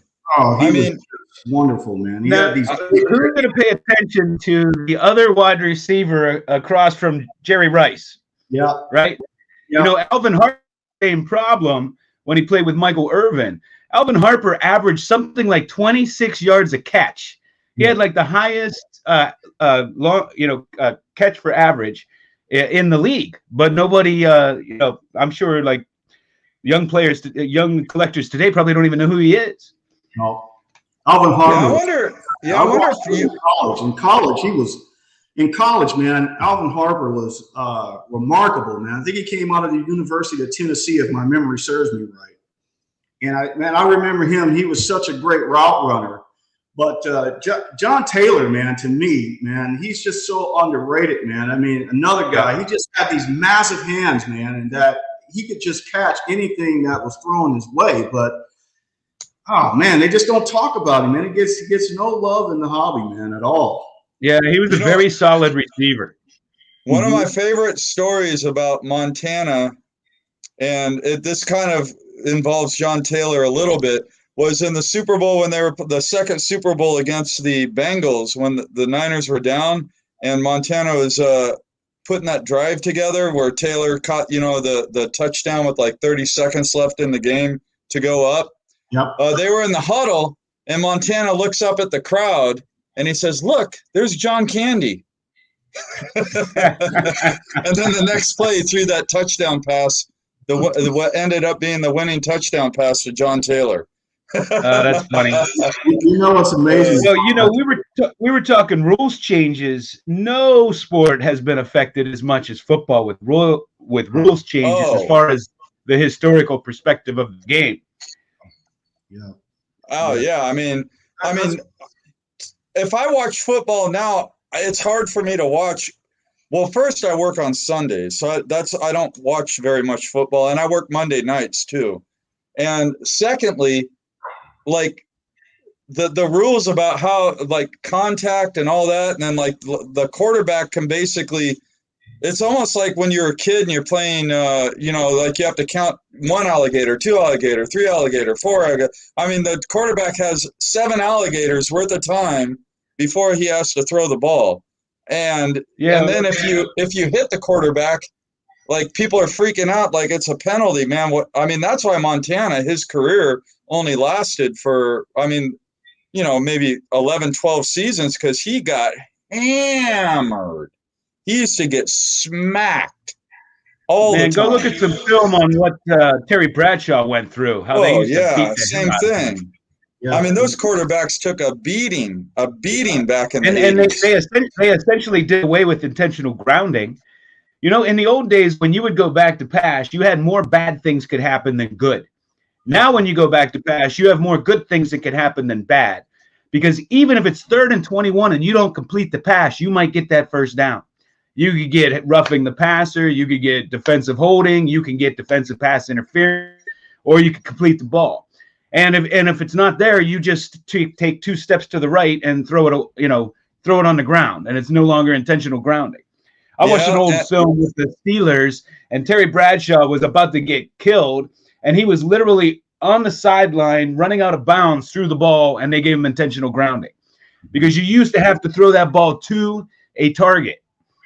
Yeah. Now you just have to get it past the line of scrimmage and into a sector of where a receiver is.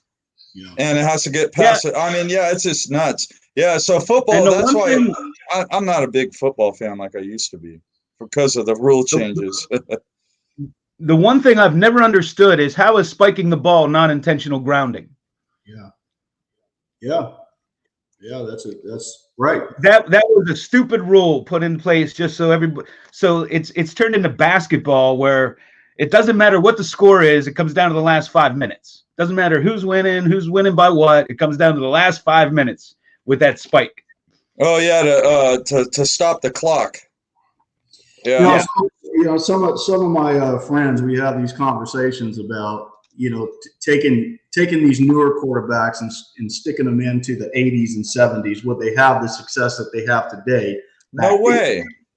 So it's an interesting question. So if you take, and this is not taking anything from Tom Brady, but if you take Tom Brady and you stick him back into the early 80s, and I'm talking with killer defensive ends and linebackers like LT, Harry Carson, all these big guys that were just running speed and Ronnie Lott would knock you out. Would they have the success that they have today? Well, you're forgetting one other key component now. Let's drop them back then before the Mel Blount rule, where wide receivers could get beat up the whole way down the field and they're not running wide open across the middle everywhere. There's a reason that terrible quarterbacks or mediocre quarterbacks are throwing for 500 yards a game today. Yep. There's a reason that all these young quarterbacks are successful. During the 90s, early 2000s, there were quarterbacks on starting quarterbacks that they didn't last. They couldn't do anything. There were only a couple of really good quarterbacks in the league. Now every team has a legitimate starting quarterback, right? Yep. Yeah, and then like one thing about like I've noticed too is like remember when players would retire, let's say like a real good quarterback would retire and they're like 35 years old, right? Yeah. And what is one thing that a player like that would say when they're retiring? They would say, "Man, my body can't do it anymore, but if I had the knowledge now that I had when I had the body, I would be so much better of a quarterback." And so what happens, and the reason why you see these quarterbacks becoming great after 10 years in the league is because they've been able to accumulate all this knowledge. They're not getting smacked around. So now they got the experience, and their bodies are still in great shape. So, I mean, like with Brady, for example, right? I mean, you got, what, 20 years of him how to play the game. You got a body that hasn't given out, and so that's why he's still able to be great. Well, so, I mean, Brady's a great quarterback, and he's definitely the greatest of the modern era. I don't think there's any question about that. But who's never in the discussion is Oddball, who went to 10 straight championships and won 6 of them. Now, he did that in an era where you could beat up that wide receiver, where you could not intentionally ground, a totally different set of rules. Yeah. That's exactly. I mean, this is what I always tell guys too when that conversation comes about. I mean, think about it this way: if you take a Dan Marino and put him in today's system, he'll be the greatest quarterback of all time. Unstoppable. Greatest. I remember people used to talk he was about unstoppable before. Yeah, he was. Yeah, he was definitely a pocket quarterback. Oh, if they ever gave him a defense, he would have won all kind of Super Bowls. He was like Dan Fouts. It didn't matter. He had 60 to win the game. Yeah. I remember when he lost that Super Bowl right there. Yeah. In 1984. Yeah. At Stanford University. I know for a fact Dan Marino was.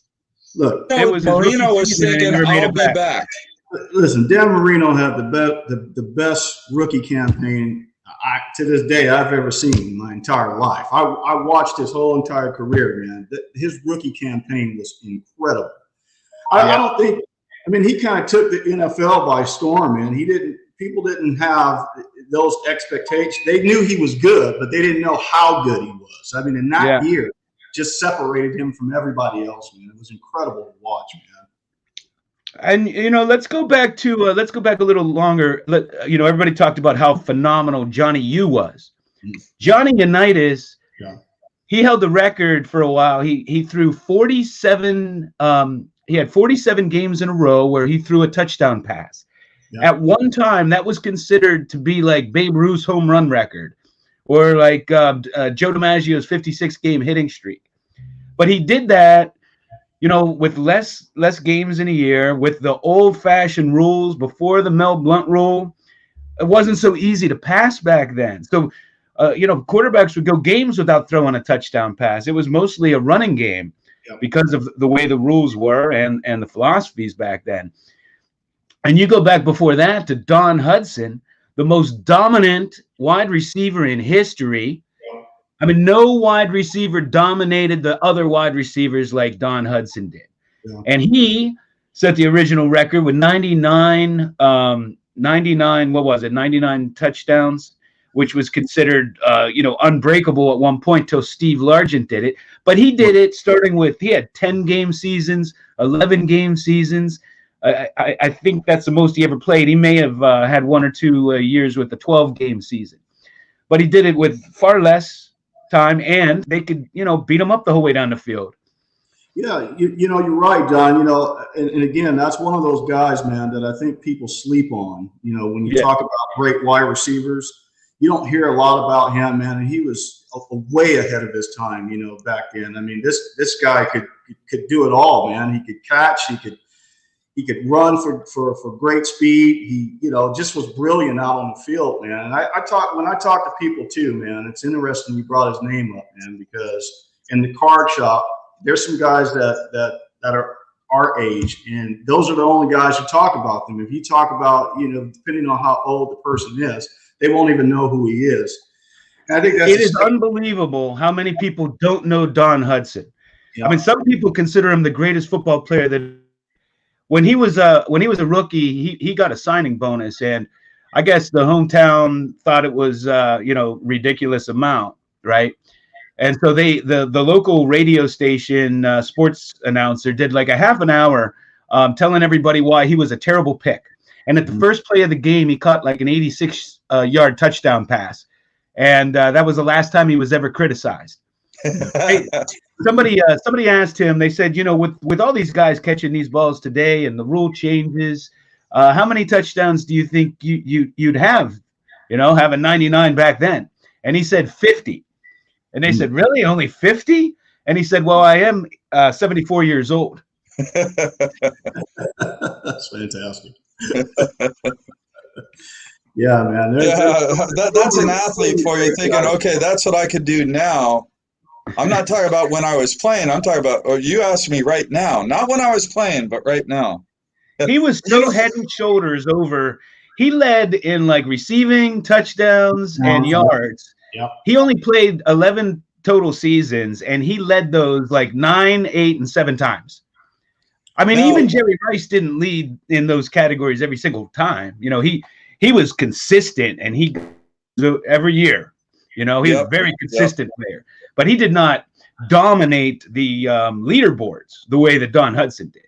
Yeah. Now you guys bring up a good point, like when you talk about Don Hudson and all the players that played in the 50s and 60s in football, and for whatever reason, and I don't know why, but baseball has more of like, people look at like the history of the players more in the sport of baseball than any other sport, more than basketball, more than football, maybe perhaps golf, not so much. But I'm talking about team sports. Baseball is the most beloved as far as like statistics and the players and the history, for whatever reason, more than any other sport. I've noticed that. And I don't know why that is, but it is. For whatever reason, it's just like that. Hey, I have to give you one other stat for Don Hudson, just to make more of a case. So playing in the era that he played in and playing for 11 seasons, do you know that he averaged a touchdown every 5th catch? Yeah, that's remarkable, man. That's insane. That's a 20% touchdown to catch ratio. I don't know. Does that statistic exist in football? I guess if they had a WAR stat in football, what your touchdown to, like at bat to home run, homer to at bat ratio, touchdown to catch ratio, I mean, would be about the equivalent, right? Another guy too, Nate, and this guy I truly believe could play in today's game and be effective, was Marion Motley. Oh, yeah. You think about Marion Motley, man. Marion Motley was this big 6'2", 225, 230-pound running back, man, that could just do it all, man. And I think back then, if my memory serves me right about Marion Motley, yeah, exactly. I think his career, he rushed for about almost 5,000 yards, man. And I think he averaged about a 5.7 yards per carry, which was, you got to think about that, man. 5.7 yards per carry. So every time he touched the ball twice, it was a first down. Jeez.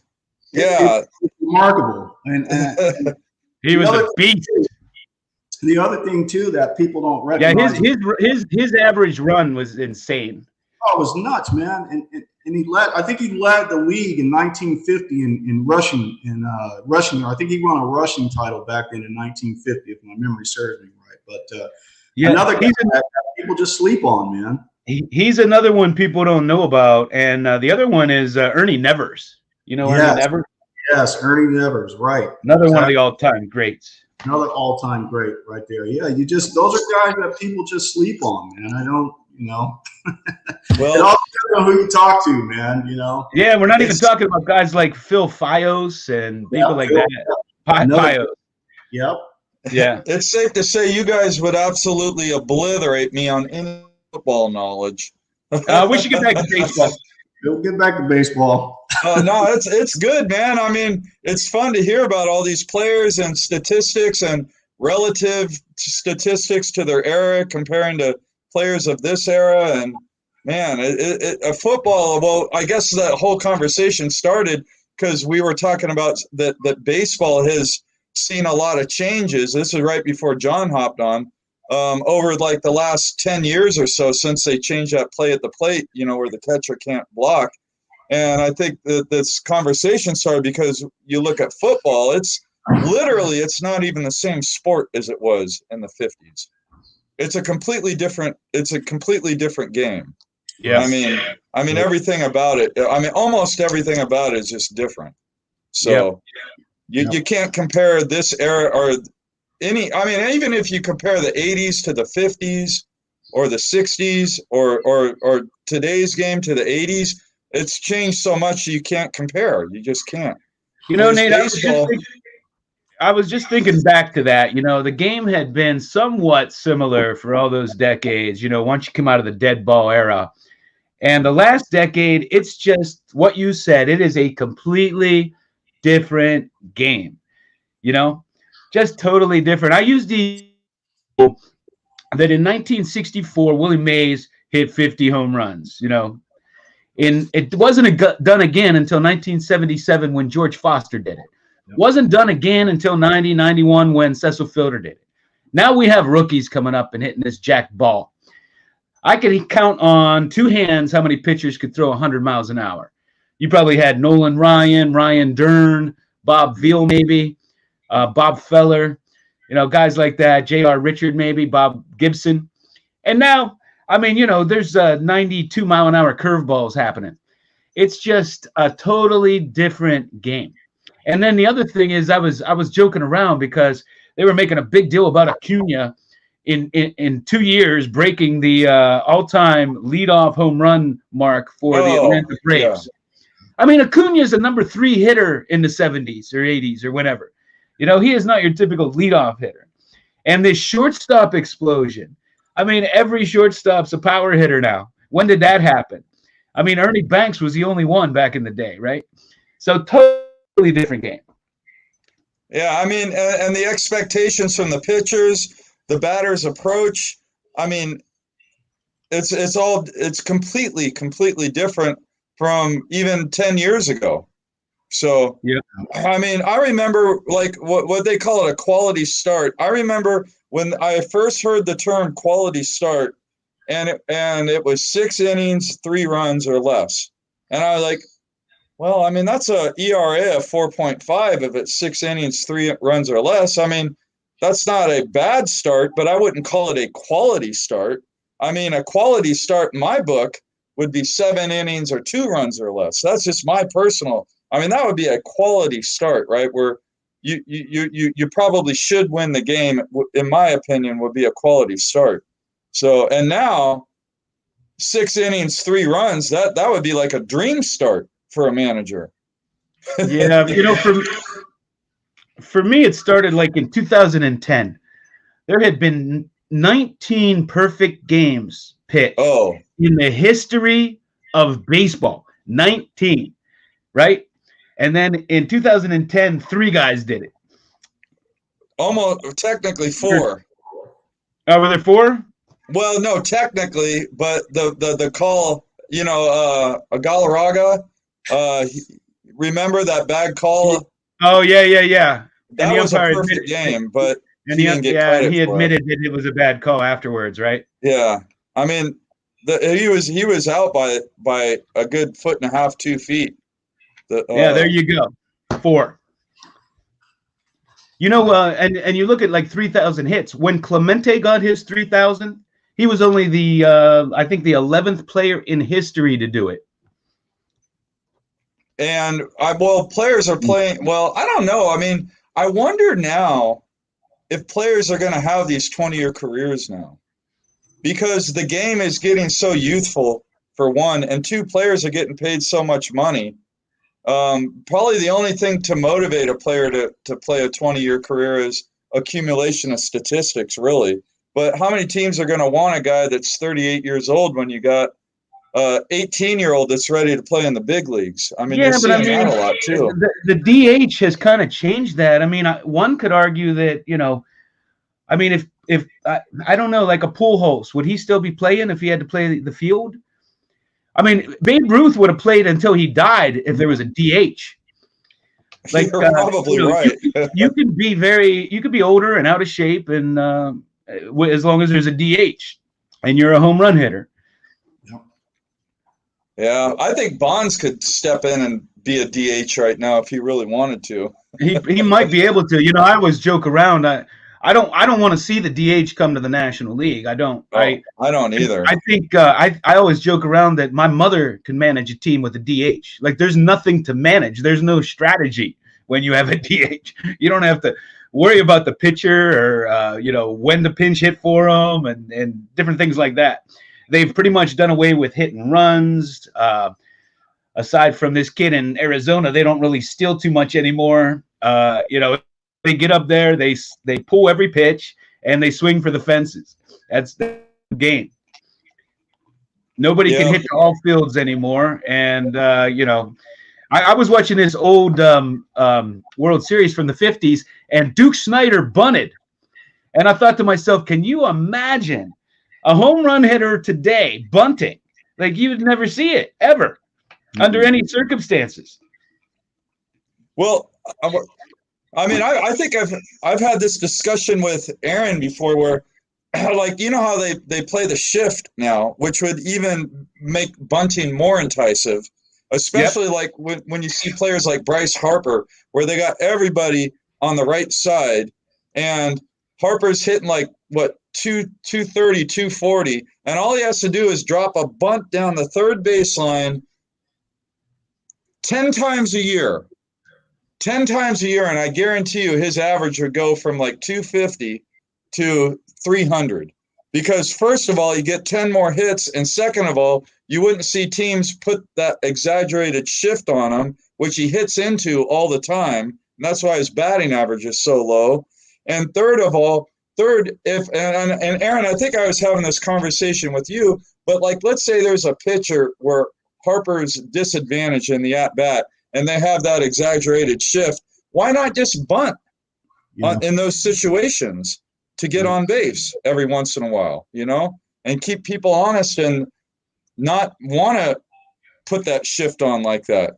Well, what I don't understand is you're one of the best players in the world to play in the major leagues. You're one of the best hitters in the world, and you can't hit a line drive down the third base side to the opposite field.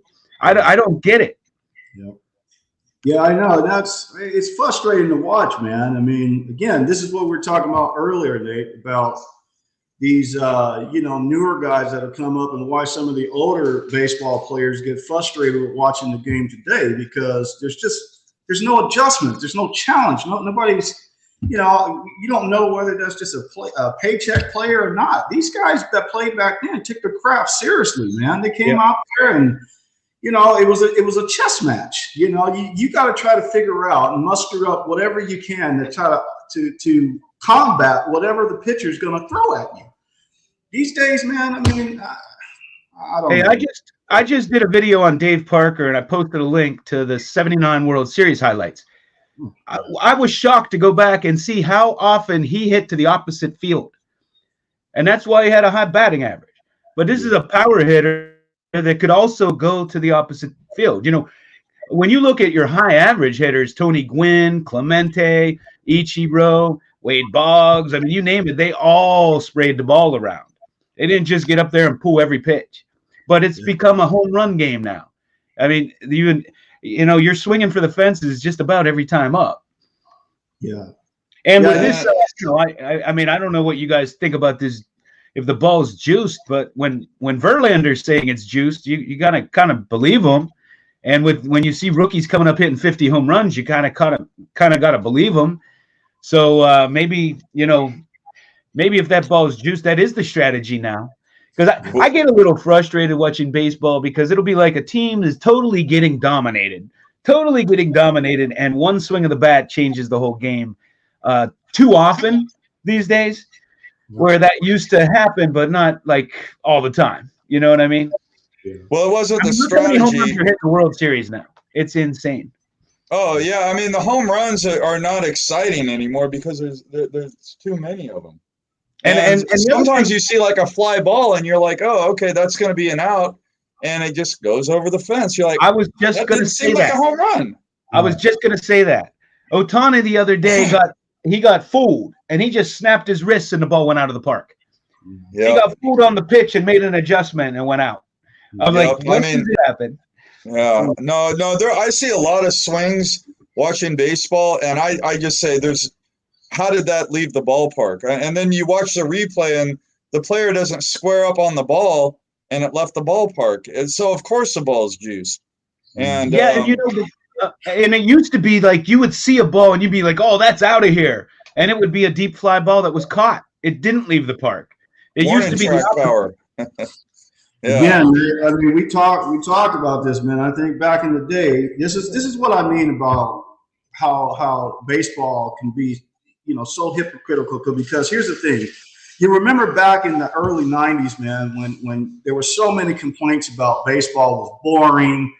It's not fun to watch anymore. People are not hitting the home runs. And you went through this whole drought, man, and then all of a sudden, we get into the later '90s and people are just smashing home runs. Everybody's glued to the TV and everybody's having fun and nobody's saying anything, right? So then all of a sudden later on comes out about all this steroid stuff, and you can't have it both ways, man. You can't appreciate it at its worst, at its worst, so to speak, and then come around and just, discredit everybody that was hitting home runs back then. Well, today, we got the same thing. You're talking about revenue, filling people in the seats and all that stuff. They're trying to create ways to do that, man. And I think it's a shame, man. And that's why people don't have fun watching it. Well, I agree with you. I think when baseball saw the excitement of the steroid era, they had to replace that with steroids. And so they juiced the ball. Yep. That's my theory. Yeah, the ball is. We're really, really lucky here in the Bay Area and San Francisco area that we have broadcasters like Mike Krukow and Dwayne Kuiper and John Miller, but they talk about the ball during the broadcast, and they are not candid about it. They talk about the ball and they talk about how it's wound tighter and the physics of the ball is different. It feels different. They talk about how teams let pitchers, bring stuff to like pine tar on the hat so that when the pitchers are throwing, they have better control so that they don't hit the batters. And, it's kind of like, they talk about all that stuff in the games. And it's really interesting because Krukow was a pretty good pitcher. He had of course, had that 20-game win season, which he talks about all the time on the broadcast, but he knows pitching and he knows that there's something going on with the ball. And he's been talking about that for years. Well, I think they hired Titleist. To improve that ball. And they went with the Pro V1 technology. Yeah, the ball definitely I've seen a lot of I was watching a game the other day and there was a broken bat home run. And I'm like, you see those every once in a while, but not. Man, see it come off of bat handles. It'll be up on the bat handle and it'll get out of the park. Yep. Yeah. So, but definitely the home run has been watered down for sure. Well, I agree. It's getting almost boring when you see it all the time. It's it's too often. Yeah, I agree. That's why I'm telling you, man, we were spoiled, man. We got a chance to see some great baseball, man. I'm telling you, just great baseball. Yeah, I remember great players in the '80s, man. Jesus Christ, man. Tony Gwynn, those Ryan Sandberg, Lee Smith, man. I told you that story about Lee Smith, man, showing up to training camp, man. You got Fergie Jenkins and Billy Williams are looking at this kid, man, with these massive thighs. What are they feeding these guys? Lee Smith was good. I used to love to watch Bruce Sutter. That ball fall off. It would just fall off the planet. Oh, absolutely, man. We were spoiled, man. So much rich baseball back then, man. I tell you, most underrated pitcher. We're talking about pitchers here. One of the best pitchers I've ever seen, man, was Vida Blue. Vida Blue was incredible, man. Dude, if you had to watch this guy, you had to see how this guy would pitch, man. And he was just incredible. I think he might have been a 6-time All-Star too, if I'm not. Correct me if I'm wrong. He won a Cy Young and an MVP in the same season. I think it was 76 or something like that. 3 World Series too, man. You're right. I think Yeah. he was an MVP too, man. This guy's not talked about at all. Nobody mentions Vita Blue when you talk Yeah, about he was a really good pitcher. Now that you remind me of a trivia question, who's the only black pitcher to throw 2 no-hitters? 1968. Wait a minute. Was it come on, John, 1968. What's this? Come on, man. You know what? I'm thinking of his rookie card is in 1968, right? Yeah, I'll tell you, it's kind of a trick question. Okay. All right. But it's Don Wilson. Don Wilson. Exactly. His rookie card is from 1968. You know why I know that, John? Let me tell you why. Let me tell you why I know that. Because my auntie, that was one of her favorite pitchers. She used to sit down with an RC Cola and talk about Don Wilson. Tragic story with him too, man. Tragic story. Oh, really? Yeah, you know how he passed away is he died in his garage, man. He fell asleep with the car on. Oh no. And he died from that along with his kids. Oh, I did not know that. That's terrible. Yeah, Don Wilson, man. I remember. Yeah, so the reason it's a bit of a trick question is because Vita Blue participated in 2 no-hitters, but one of them was a shared no-hitter. It wasn't by himself. Okay. So how many innings did he pitch in the shared no-hitter? You know what? I don't know that. I don't remember. Did he hurt himself or what? That's because you don't hear about too many combined no-hitters, especially when Vita Blue was playing. I know. You know what? I got to look up and discover what that story was. Why there were 2.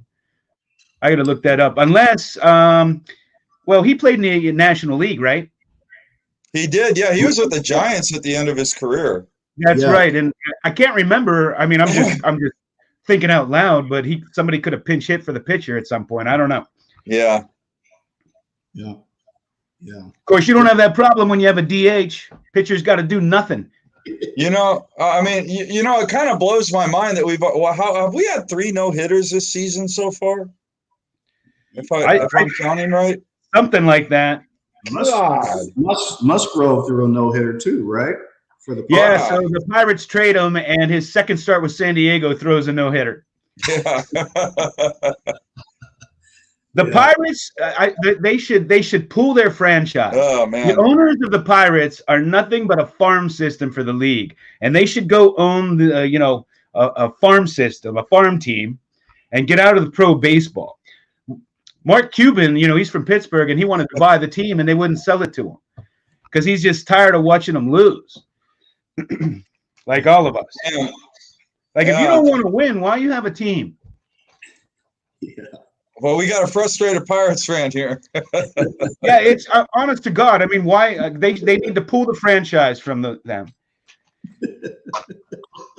A-Rod did more than our entire team. We Are Family Pirates. A-Rod did more than our entire team one year. Yeah. Wow. They had a $9 million total payroll the year that A-Rod signed that big contract. Man, yeah, he was making what, $20 million a year. Guys, I'll be right back, guys. So and Pittsburgh supports sports, man. It's a great sports city, and there's lots of Pirate fans. It's not like nobody cares. Yeah. Pittsburgh in general, man, so rich with great history there, man. And one of the best ballparks in all of baseball. That ballpark is awesome. I've never been there, man. I would love to check out a game there one day. I've never been there. You need to. It's fantastic. That's awesome, man. John, what are you collecting these days? Say that again? I said, what are you collecting these days? I've changed up, man. I started focusing on relics. I bought, let me show you this, John, real quick. I started focusing on relics and pretty intrigued by these. So I bet a bat knob of Albert Pujols. Oh, cool. Oh, that's a great card. Yeah. Wow. Pretty cool, man. Those bat knobs are so cool. I like the ones that have the hockey pucks in them too. Yeah, yeah, exactly. So I've changed. I've kind of, you know, started to focus on some of the modern cards. But I got a really cool card shop down here that I've been going to for decades. And let me show you this, John, because you can appreciate this right here, man. This is pretty cool. All right. Check this I one. had to get up. Got a little mail day. I'll open it up live. Oh yeah. This is Here. the 54 Monty Irvin one. It's still got the little tab on it. See, oh shoot, dropped it. See the little tab right there? Yeah. I'm familiar with those. Those were on ice cream, right? Correct. Yeah, so That's beautiful. I never saw that before. Those are pretty cool, man. I got that one, and then let me show you this one. I know you're familiar with this one. This is just a pretty sweet card. And here we go. Show off your pool hot knob card. Oh yeah. Yeah, that's what I'm talking about. Dan D, baby. Dan D, potato chips, man. I love this card, man. Yeah, I have that one. Just a wonderful card. And then, I love the Dan D set. Yep. And then I picked up, here's another one too. And I think this guy's underrated big time. I think in the 60s, this guy was so dominant, but nobody talks about this guy. Oh, yeah, Elston Howard. He does not get enough hobby love for sure. Yeah. I mean, 12-time All-Star, 6-time World Series champ, man. Why is this guy not talked about, you know? Yeah, he was good. He was really good in the 60s, man. And that 55 is one of my favorite cards of his too. I don't know why, but I love that card. Yeah, I was able to find some pretty good cards. Here's a 54 Monty Irvin too. I love this one. Oh yeah, man, all the 54s are beautiful.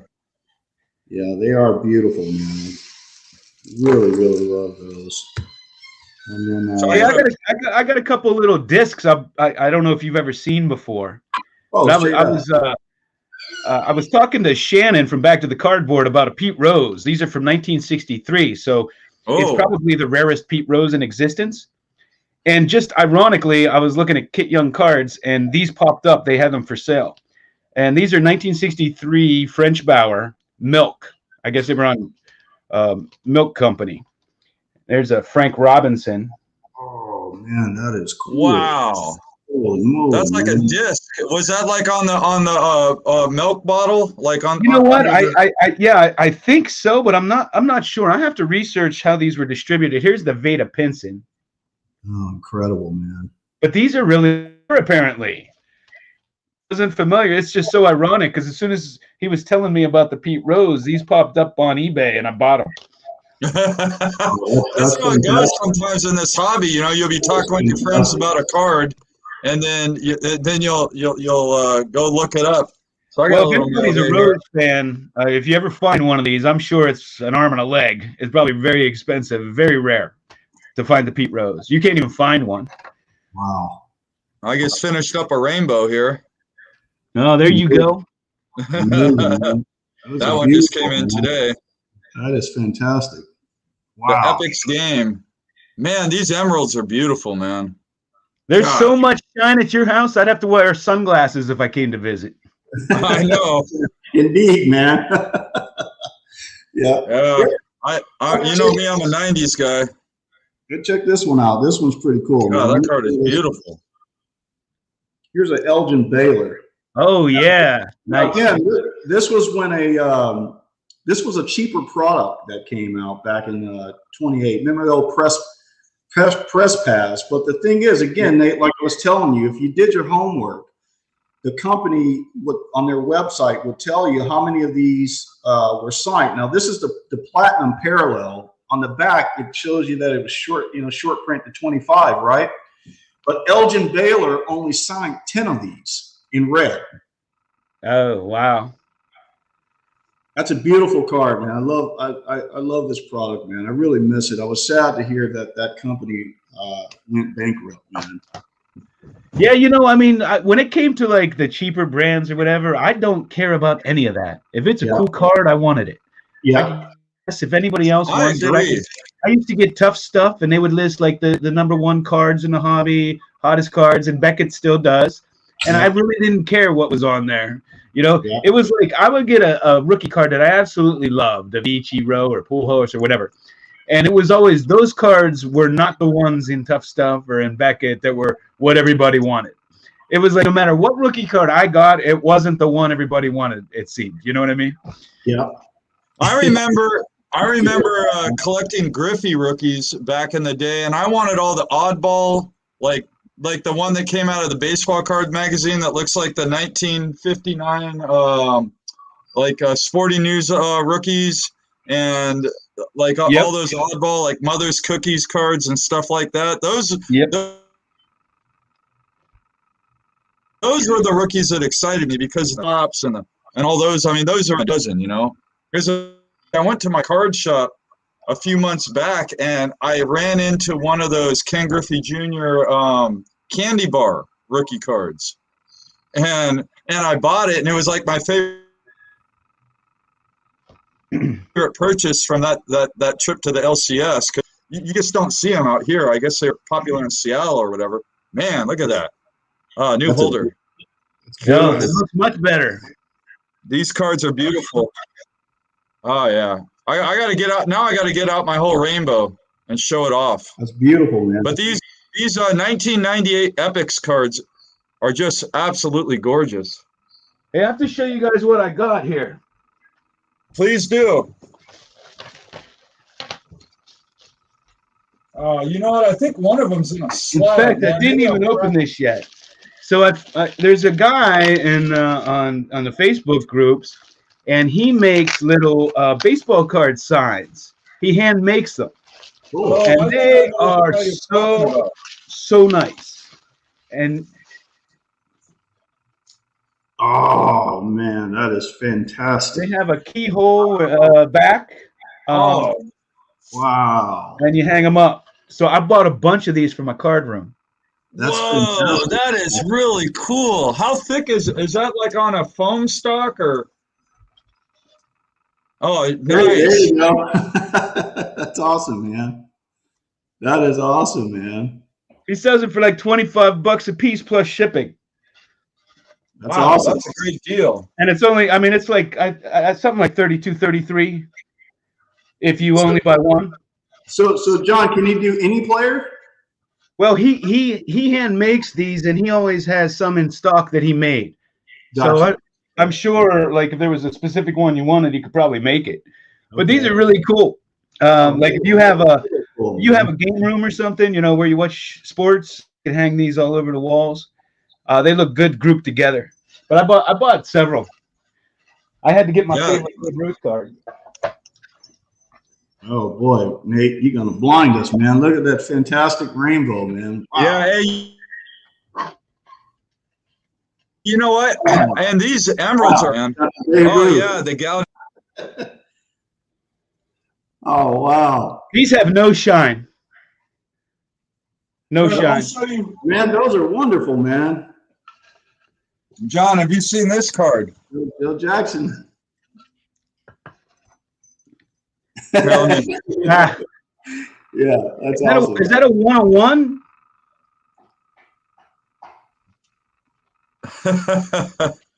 Is it a 1 of 1?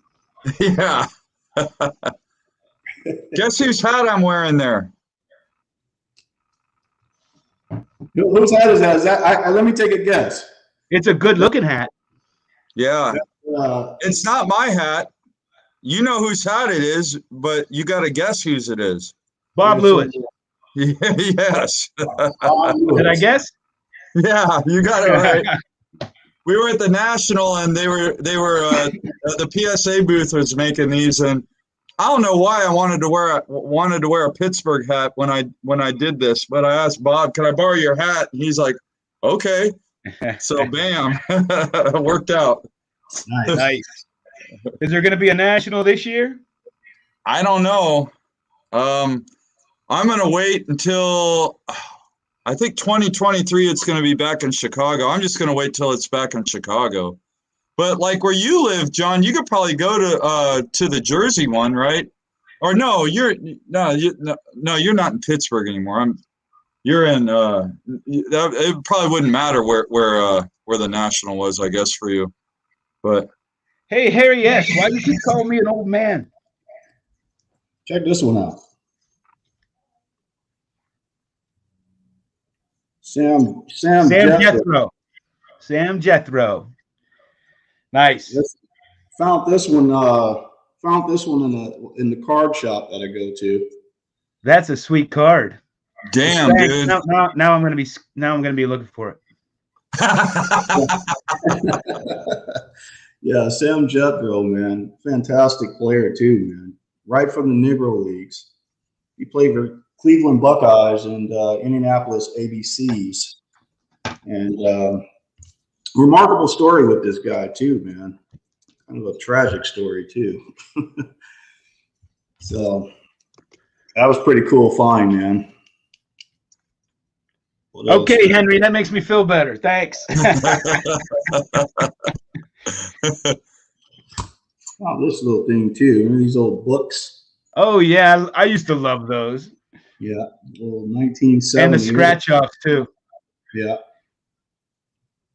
Mary Banks. So are you John? Are you going to go to the National if there is one this year? So here's the thing: I don't have anything booked, but if it gets closer and it's going to happen, I will find a way to get there and somewhere to stay. Yeah, I'm really not worried about that. I'll stay 2 hours away if I have to. Well, I've never been to one.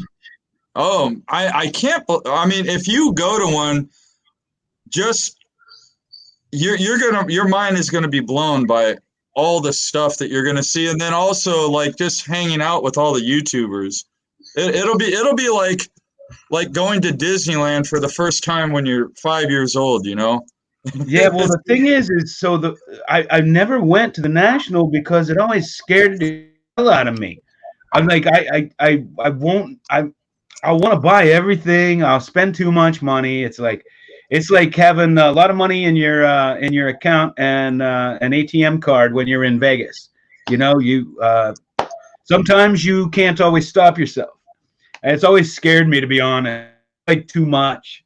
But I really want to get there and see all the YouTubers and all you guys, and that'll be the big highlight for me, I think, more than anything. That's what probably it'll surprise you how many YouTubers are there and how much fun we have together. So that's always like the best part for me. I mean, the cards, of course, there's always great pickups, but just hanging out with everybody is the best part for sure. And so Jeff McMahon just said the National website updated today.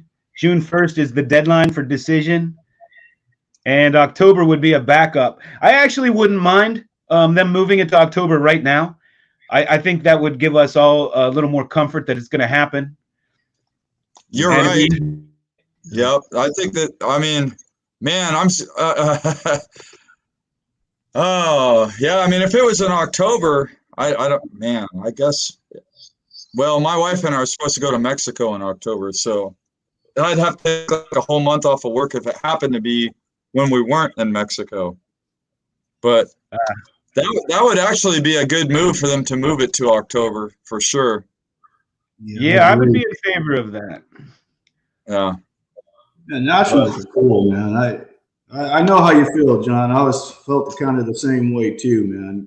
My first one I went to was in 2017, and I didn't know what to expect. I was a little nervous about going, man. But when I got there, it was just, it's kind of overwhelming in a sense, man. You walk in there, it's like a couple of football fields full of rows and rows of just stands of cards, man. Yeah, it's got to be insane.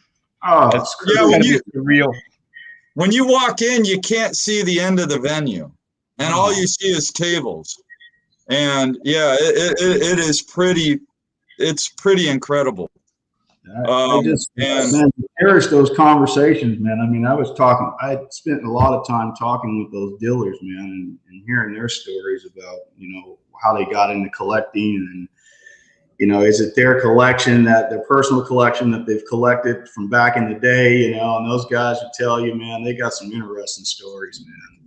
Yeah, I love, dealers are pretty interesting. And when you go on, you'll probably be surprised on how many dealers that maybe that you didn't realize because you bought from them on eBay or places like that. And then they'll be like, "Oh yeah, I'm familiar with your collection," or something like that. So. Yeah, I got something in the mail the other day from an eBay seller, and they were like, "We're big fans of your channel." And I was like, "Oh, that's cool." Yep. I get notes like that every once in a while from eBay. Here, I'm going to give you guys some cards that you should be buying up. I think are going to go up in value soon. What do you got? First, the Dave Parker rookie. Oh, yes. Most underrated players ever, man. One of the most underrated players. And now that he's really sick, they might overlook that whole cocaine thing in the 80s. And I think he's going to get into the Hall of Fame. I hope so, man. And it's just like I always say, they'll let Pete Rose in after he passes because they won't give him the satisfaction of putting him in while he's around to know it. And this Ohtani card. Yep. Is that a Topps Chrome? Yeah. Is that a short print? Or? It's just such a beautiful card. And the other one, and not this particular card maybe, but Garrett Cole rookies are still really cheap. Oh, they are. Yes. Yeah. Is that a chrome refractor there? Yeah. Yep. Yeah, I think I have one for like $5 or something like that. Couldn't believe. I'm telling you, these cards they're giving them away. Yeah. I don't understand why it's rookies like I think it's you can find it for $5 or $10. Unless you get like a high grade PSA graded one or something like that, but they are pretty inexpensive. I really think Parker's going to get into the Hall of Fame, and his rookie card's still cheap, man. I think PSA 8s are going for like $149 or somewhere around there. Damn, man, that's like a 74, right? Parker, I don't think people realize how good he was. He was a good player. I got his autographed bat here, the Cobra baby. Yep. Not only was he great in baseball, man, but that dude was a hell of a football player. I mean, one of the highly talked about football players back in the day. He was a monster running back, man, that just blew his knee out. He wanted to pursue a career in football back then, and blew his knee out and heard that the Pittsburgh Pirates was having tryouts. Yeah, he had a lot of pressure when he came to Pittsburgh because he was taking over right field for Roberto Clemente. That's right.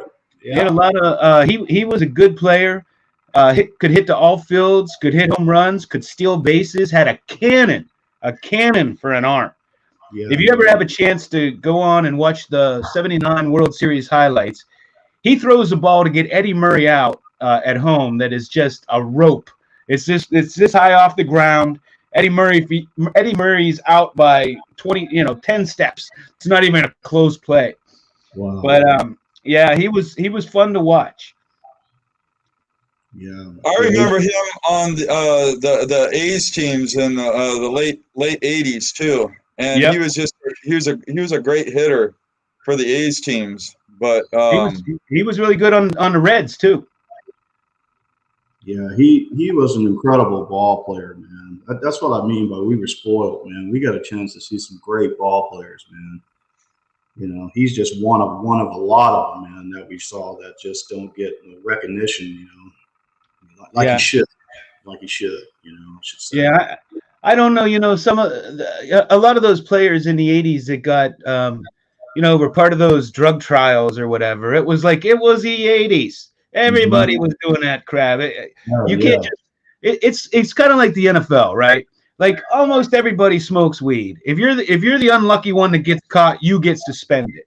Yeah. And in my opinion, if you're not going to test everybody, you shouldn't test anybody. Yeah. Number one, that's not even a performance enhancing drug, right? Like you're driving somewhere, you forget where you're going.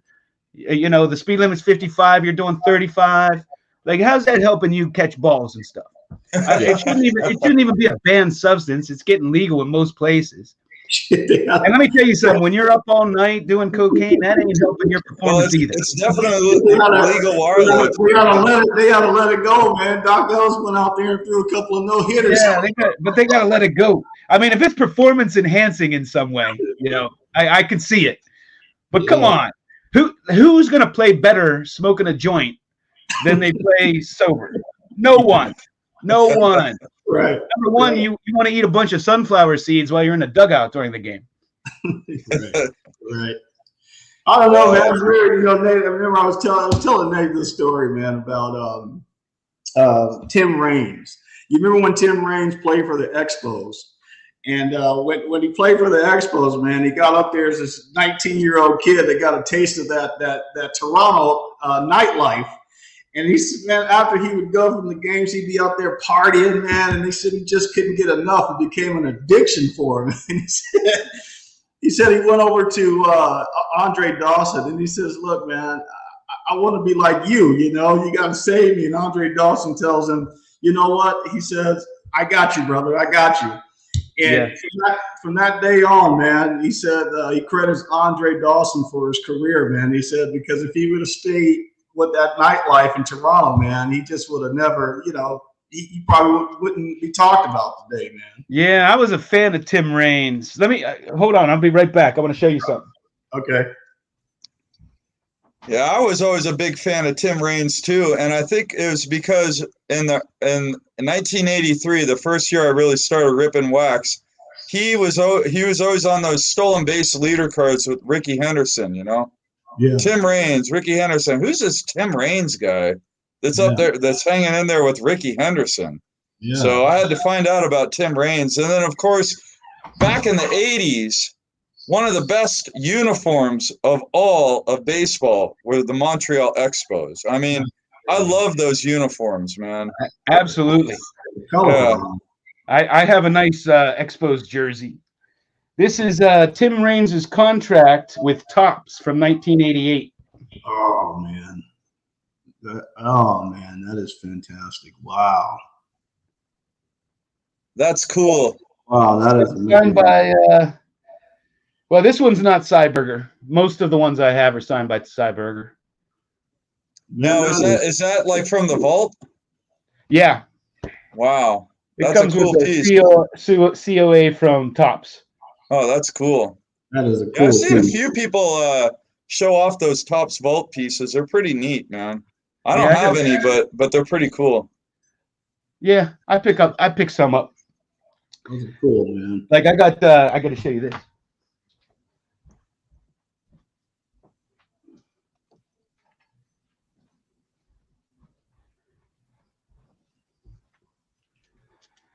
My man Terry Bradshaw. Oh yeah. So this is the Topps. Whoa. That was made from. Man, that's incredible, man. Wow. Was that cut from those sheets that they would keep in the vault, or in that file cabinet that I was reading about, where they'd have the front of the card on one and the back on the other? I'm not sure I know what you're referring to. Oh, Topps used to archive all their cards, and they'd have the front of a card on, like they'd put it in a file, right? Yeah, hold on a second. Okay, yeah, you probably have something from that. I forget. I was reading a book about that.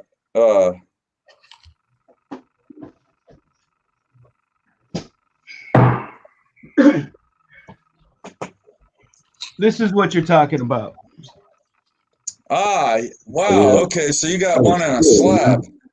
So they kept a notebook, and they would put one copy here on the front, and they would get a second copy, flip it to the back. And this was their private file copy that they kept it. Yes, that's what I was talking about. Yeah, those are cool. Man, that is cool, man. That is wow, cool, man. So, John, what's on the, is it blank on the other side? Yeah. Yeah, it was just a notebook page. Man, that is cool as hell, man. Literally a notebook page. Yeah. Yeah, they did that for every card that they made back in the day, just to archive. That is awesome, man.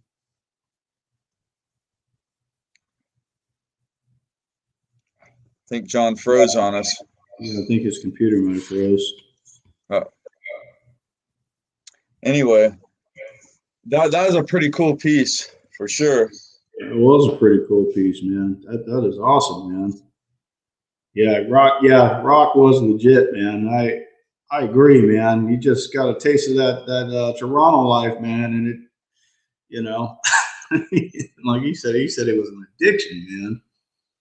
So So Ron, what's the price of a Prism Blaster these days? Jeez.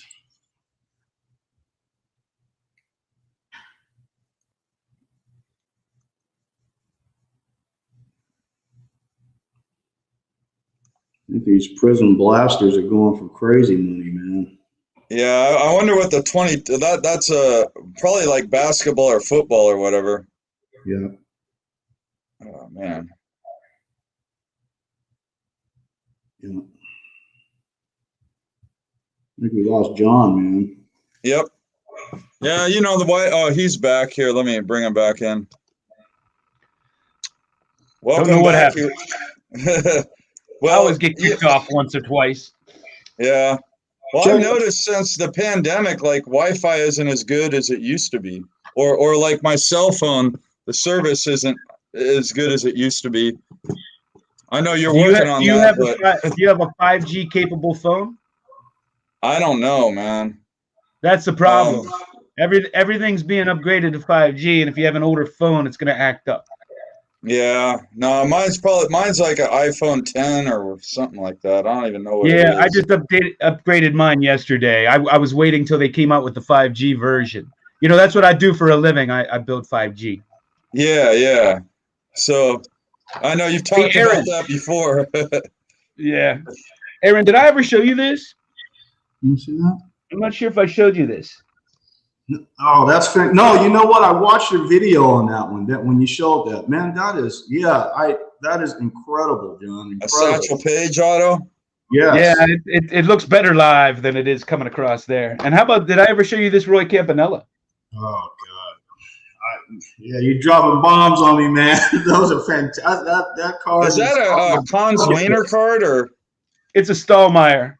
Oh man, those are so cool. John, I love that card, man. That is wonderful, man. Yeah, you know, he's another one that doesn't get enough hobby love. He was great. Agreed.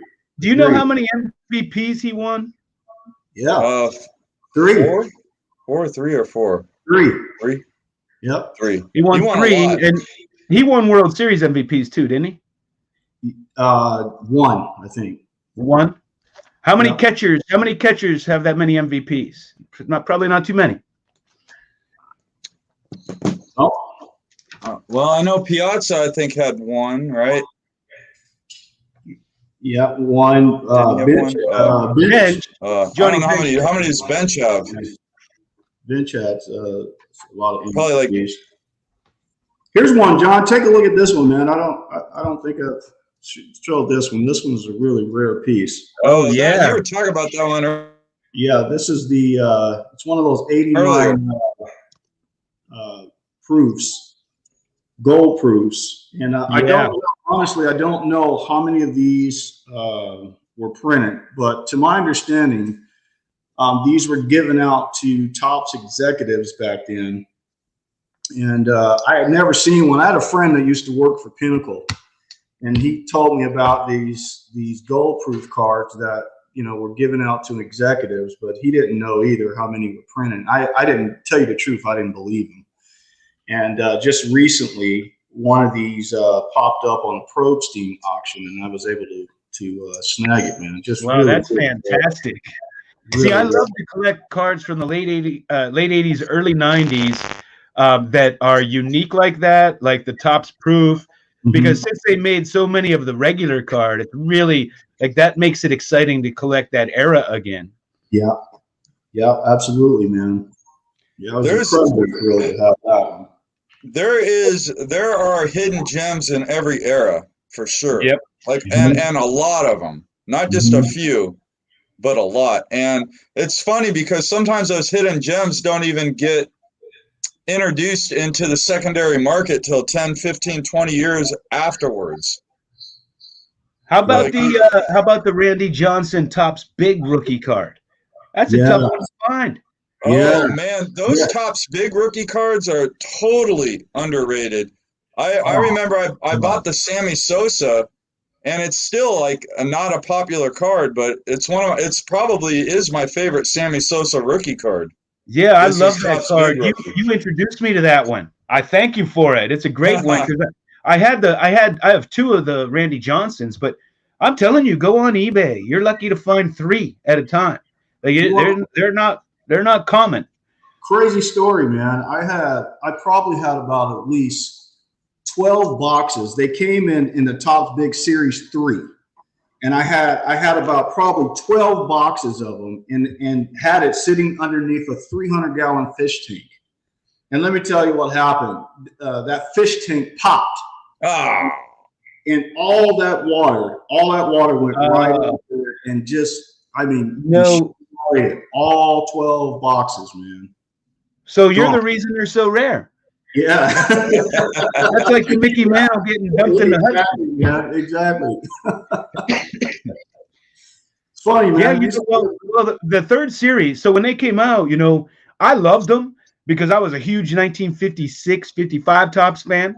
Mm-hmm. And so it was a reincarnation of those. But they didn't sell well. And back then it was hard to find holders to fit those oversized cards. It was always a challenge. And I think that's one of the reasons that people didn't really care for them.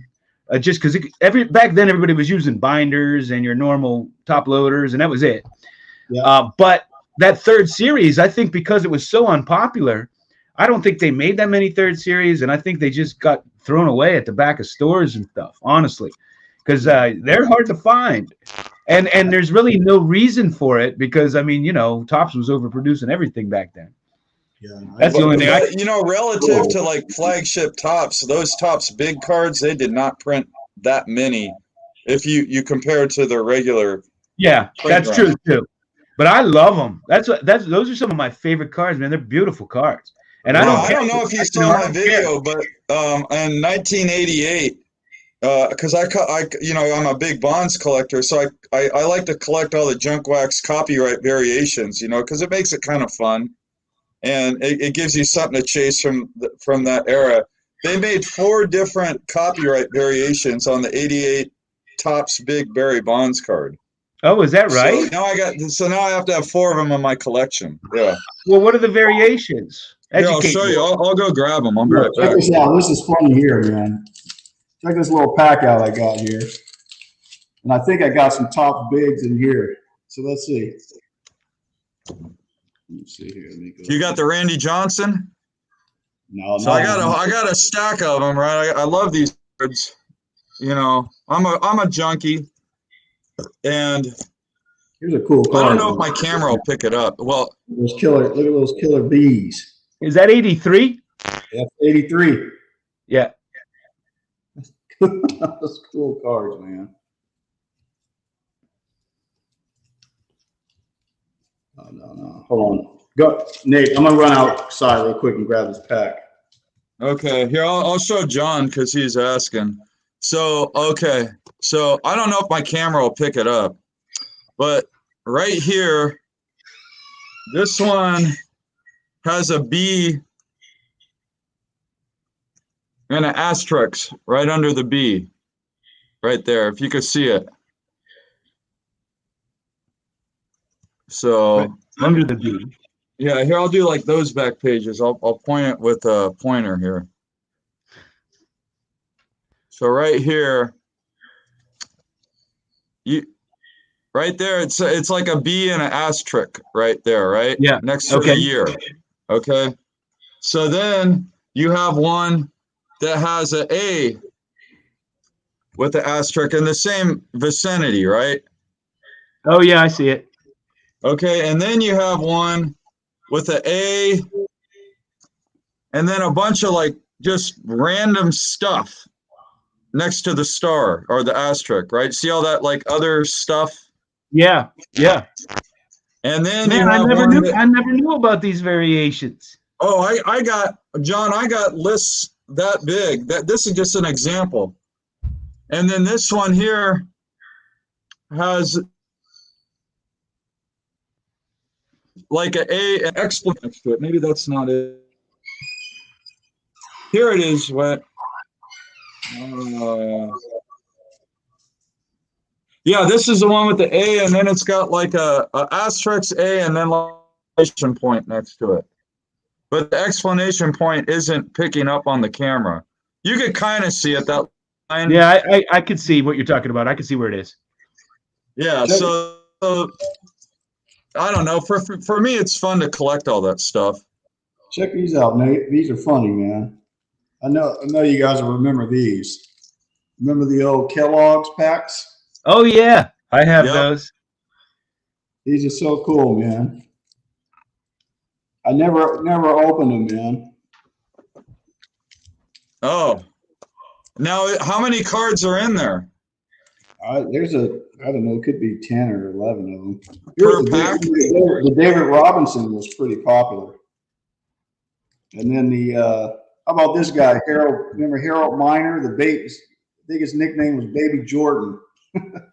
Oh, I do remember that. Man. Cardboard calculus. That's hilarious. Cheryl Miller. This one's a cool one. Kareem? Mm-hmm. That is a nice looking card. Those are cool, man. Well, if you want to talk Kellogg's, I have something. I collect the original boxes that the cards came in. Oh, that's nice. Look at that vintage Tony the Tiger there. That is cool, man. Is that 80? These are harder to find. These are 81? Way harder to find than the cards. That acrylic case is sweet too, man. I never seen one of those. Yeah, they make these Wheaties box cases. I don't know if they still do. They used to. They used to be pretty easy to come by. Now they're hard to find, and most of the people that have them want way too much money. I have another one here.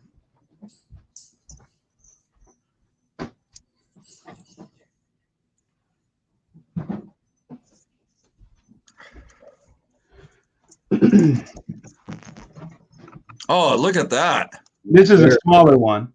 Very, very cool. But it has my man Bill Madlock on the front.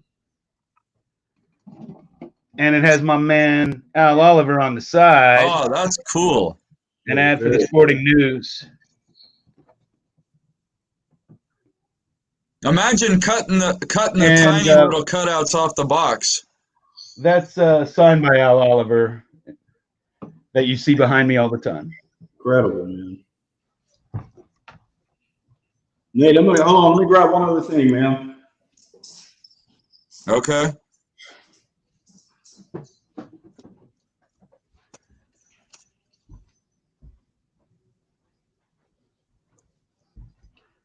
How about one of these, Nate? Ring Ding Jr. I never even heard of a ring ding. Oh man, those are from the 80s, I guess. Yeah, two good pictures there. Wow. Are those cutouts? Yeah, they're cutout cards. And you know Nice. what? They're probably worth nothing, and I really don't care. I love them. Yeah, I mean, those are fantastic. I've never seen those before. Yeah, all those oddball food issues are incredible.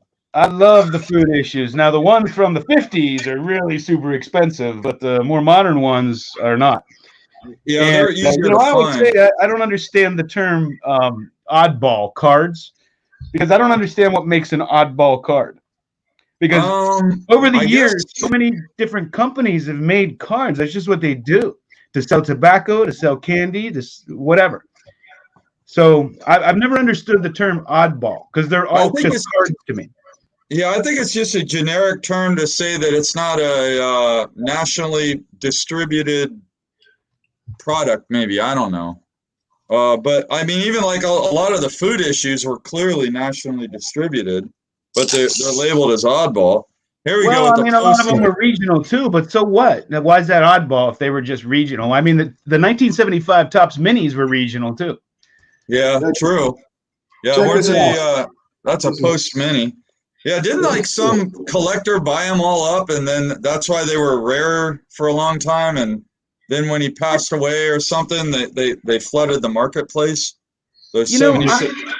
I never heard that, but I read a story where they believed they were from, I think it was were they Michigan or distributed something. in Michigan, right? Yeah. But there was somebody who swore that they lived in New York and saw packs of those and bought them at a local store. So there's like anecdotal evidence that they were distributed elsewhere. Yeah, I remember chasing that card, Aaron. No, well, listen. Oh listen. my God. Don't focus on the card. Look at the case. That's why I'm showing this. This Where case. the heck did you get that case from? Cracked ice case, man. That's awesome. Someone was way ahead of their time. Wait, first, Nate, this case is from the 90s, man. Hey, let me ask you. I have an important question to ask you. Will PSA grade that case? Yeah, man. I don't want it if PSA. If you can't put it in a PSA holder, I don't want it. This card has been in my collection. That case deserves a nice oddball from PSA. That is amazing, man. What is that from 68? This is a 60 cons. Okay. Wow. 1960 cons. 1960? Yeah. I know it. I know you've shown that before. I know I've seen that. These were issued with hot dogs. The wiener the world waited for. Here's one for you. Here's one for you, John. Check this one out. Oh, nice. This is one of those. Is that Maury Wills? Is that a Dexter press? This is a Type 1. Oh, okay. See that one from J Pub Photos? That's J Publishing? From his rookie year. Oh, J Publishing, yeah. Sweet. I got some Dexter press up on the top there on display. You know, I don't have any Dexter press or J Publishing, not a single one. Really? Man, Yeah. I'm gonna go grab my Maze and McCovey. They're pretty nice, man.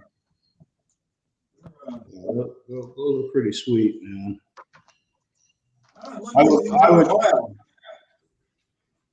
Man, I would love to own that Campanella you got, John. Oh my goodness, man. Man, I bought this a couple years ago for my birthday. It was a birthday present to myself. These are beautiful cards. You want the story on these? Where I got them from is Tony psyched on baseball cards. These were his when he was a kid, and he had given them to his son a long time ago. And then when he started collecting baseball cards again, his sons gave them back to him, and he didn't really know what to do with them because they're big, and I guess he just didn't want them. So he gave them to me when he came out and visited. We ended up going to an A's game together. Or no, maybe it was when I went to L.A. I don't know. It's one of the times I met up with Tony. And so, but yeah. Awesome. Hey, off subject briefly. Tim LaCastro, is his streak still alive of stolen bases? That's a great question. I don't know. I don't know. I haven't heard since he he hit the 18 mark, but I know it kept going. I don't know if it's still alive or not. Yeah, like you're talking about consecutive stolen bases to start a career. Well, not to start a career, just consecutive stolen bases without getting caught. Getting caught, yeah. For some reason, I thought it was to start a career, but maybe not. No, he came up in 2019, I think. Okay. He came up with the Dodgers. He's with Arizona now. But man, is he fast? That's quite a streak, man. Somebody said it ended at 29. Wow. He had 11 more after he broke the record, huh? Well, he was lucky. He was lucky that he played in the era that he played because one of his stolen bases was overturned during replay. That he was originally caught out. Ah, yeah. And it was kind of like in the middle of his streak, too. You know, if it wasn't for that replay, the Giants probably wouldn't have won that replay rule. The Giants probably wouldn't have won the World Series, I think, in I think it was 2012. with that play with Joe Panic where they turned that double play. That was a pivotal double play.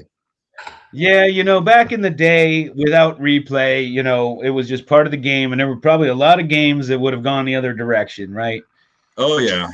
Football too.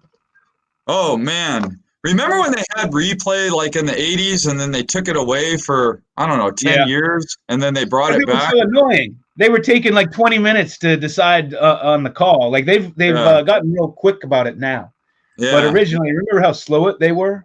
Oh, God. Yeah. Yeah, the fans were all like frustrated. It slowed the game way down. It's so funny because when we're watching at home and they play the replay in slow motion, we know immediately if it was a good call or not. But the officials were taking forever. They just didn't know. Well, for whatever reason. Maybe they want to make sure they got the play right. I don't know, but. Yeah, probably over scrutinizing, maybe. I don't know. But they have it down now. I mean, every once in a while there will be a replay call. I'm like just scratching my head over like how does the referee not see it that way? But that's rare.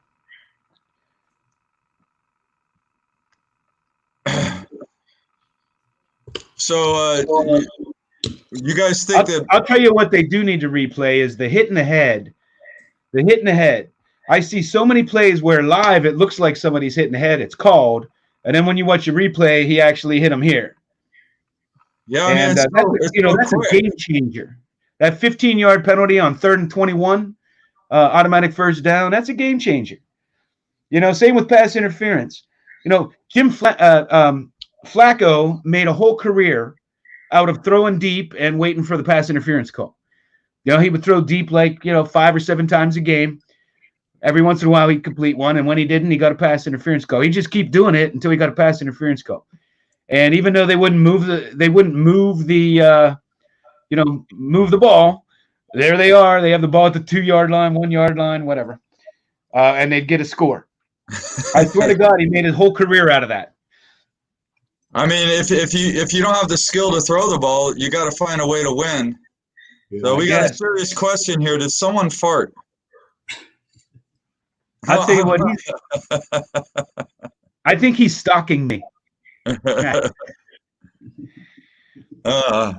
know what, Yanks fan? I didn't get that DiMaggio in the mail. Did you need my address? Hey, ask Yanks fan how the heck you can enjoy a comic book that's in a graded slab. I mean, book collectors, they don't slab their books. I don't get a super rare first edition of Moby Dick and put it in a slab. Because, I mean, what's the point of that? So I don't get it with comic books. How are you supposed to enjoy a comic book in a slab?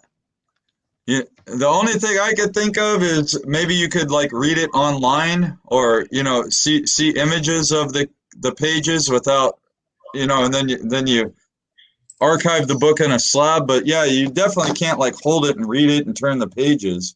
I've never understood slabbing them. Oh, okay. So he answers your question. I see it. He has X-ray vision. He's a superhero. like a card, you could see the front, you could see the back, you could still enjoy the card for what it is. I've just always found that, I don't know, as a card collector, I've never had a comic book, so. But it's like I have magazines, and I wouldn't want to grade them because I like to look at them once in a while. Old programs or stuff like that. I'm the only one interested in this topic, huh? Well, I'm having a great conversation with myself. Well, I don't have any slab books, so I can talk all day baseball and football with you. Comic books, man, I can't do nothing for you. I was an only child. That's why I have all these baseball card books. That's why I can do all kind of stupid stuff, so I can entertain myself. Gale Sayers is probably my favorite running back of all time. Here's a Gale Sayers. He was, when you watch his film pre-knee injury, unstoppable. Yeah. Unstoppable. I agree, man. Him and Lenny Moore. Oh, Lenny Moore, yeah. Lenny Moore was fantastic, man. A great story too with Lenny Moore. Spats. You know, they used to call him Spats, man. You know, after the games, they used to find Lenny Moore over in the garbage can, man, pulling out ripped spat tape out of the garbage cans and wrapping his legs up with spats, so it stuck with the team. They would call him. That's where he got that nickname Spats, because he'd be in the garbage cans pulling that spat tape out and wrapping it around his legs. What's spat tape? Spat tape is down below. You know, when you play football, players would wrap their cleats and their ankles all the way up their leg in that black tape. Yeah, I didn't know that's what it was called. Yeah, spat tape. Yeah, if you ever got a mail day from Pepino, man, I think he wraps his packages up with that spat tape. Oh yeah, he does. So, well, you know, spats are the old gangster shoes, the black and white, you know, gangster shoes. Yeah. Those are called spats. Oh, okay. Yeah. Spat tape is what they used to call him, man, back in the day, man. It's a funny story, man. But Lenny Moore, he came out of Penn State, baby. Yep. Awesome running back, man. He kind of reminds me. Well, I ain't gonna say he reminds me of him, but Marshall Faulk reminds me of like Lenny Moore, man. That could catch balls out of the backfield and just get into the open field and just juke everybody, man. Yeah, he was a fantastic running back. Another one, if we're going to talk about that again, another underrated one, underappreciated in the history of the game, along with this guy, Tony Dorsett. Yes. Yeah. He was an amazing running back, man. Really? You know, at the time in college, he broke the all-time rushing record. He was Tony Dorsett, and then somebody called him Dorsett by accident, and he liked it and thought it sounded fancier. So after he got famous in college, he changed his name to Dorsett. Awesome. I never heard that story before. Yeah, when I was little, he was Tony Dorsett. Yeah. A lot of those running backs, man, are so underrated. Like one of the guys that come to mind, we're talking running backs, Fred Taylor. You remember Fred Taylor? Oh, Fragile Freddie Taylor. Heck yeah. He was a great running back, but he never finished the season. Man, I'm telling you right now, he probably one of the best running backs I've seen. You know, he came out of Florida, I think it was, is where he came out of, man. But God, man, he could run the ball so good, man, and was fast. He's good in the open field. That's what I liked about him. He was tough. How about Robert Smith? Yeah. Oh, super underrated. If he didn't have such a short career, yeah, he was a great running back. Oh, Eddie man. George was another one.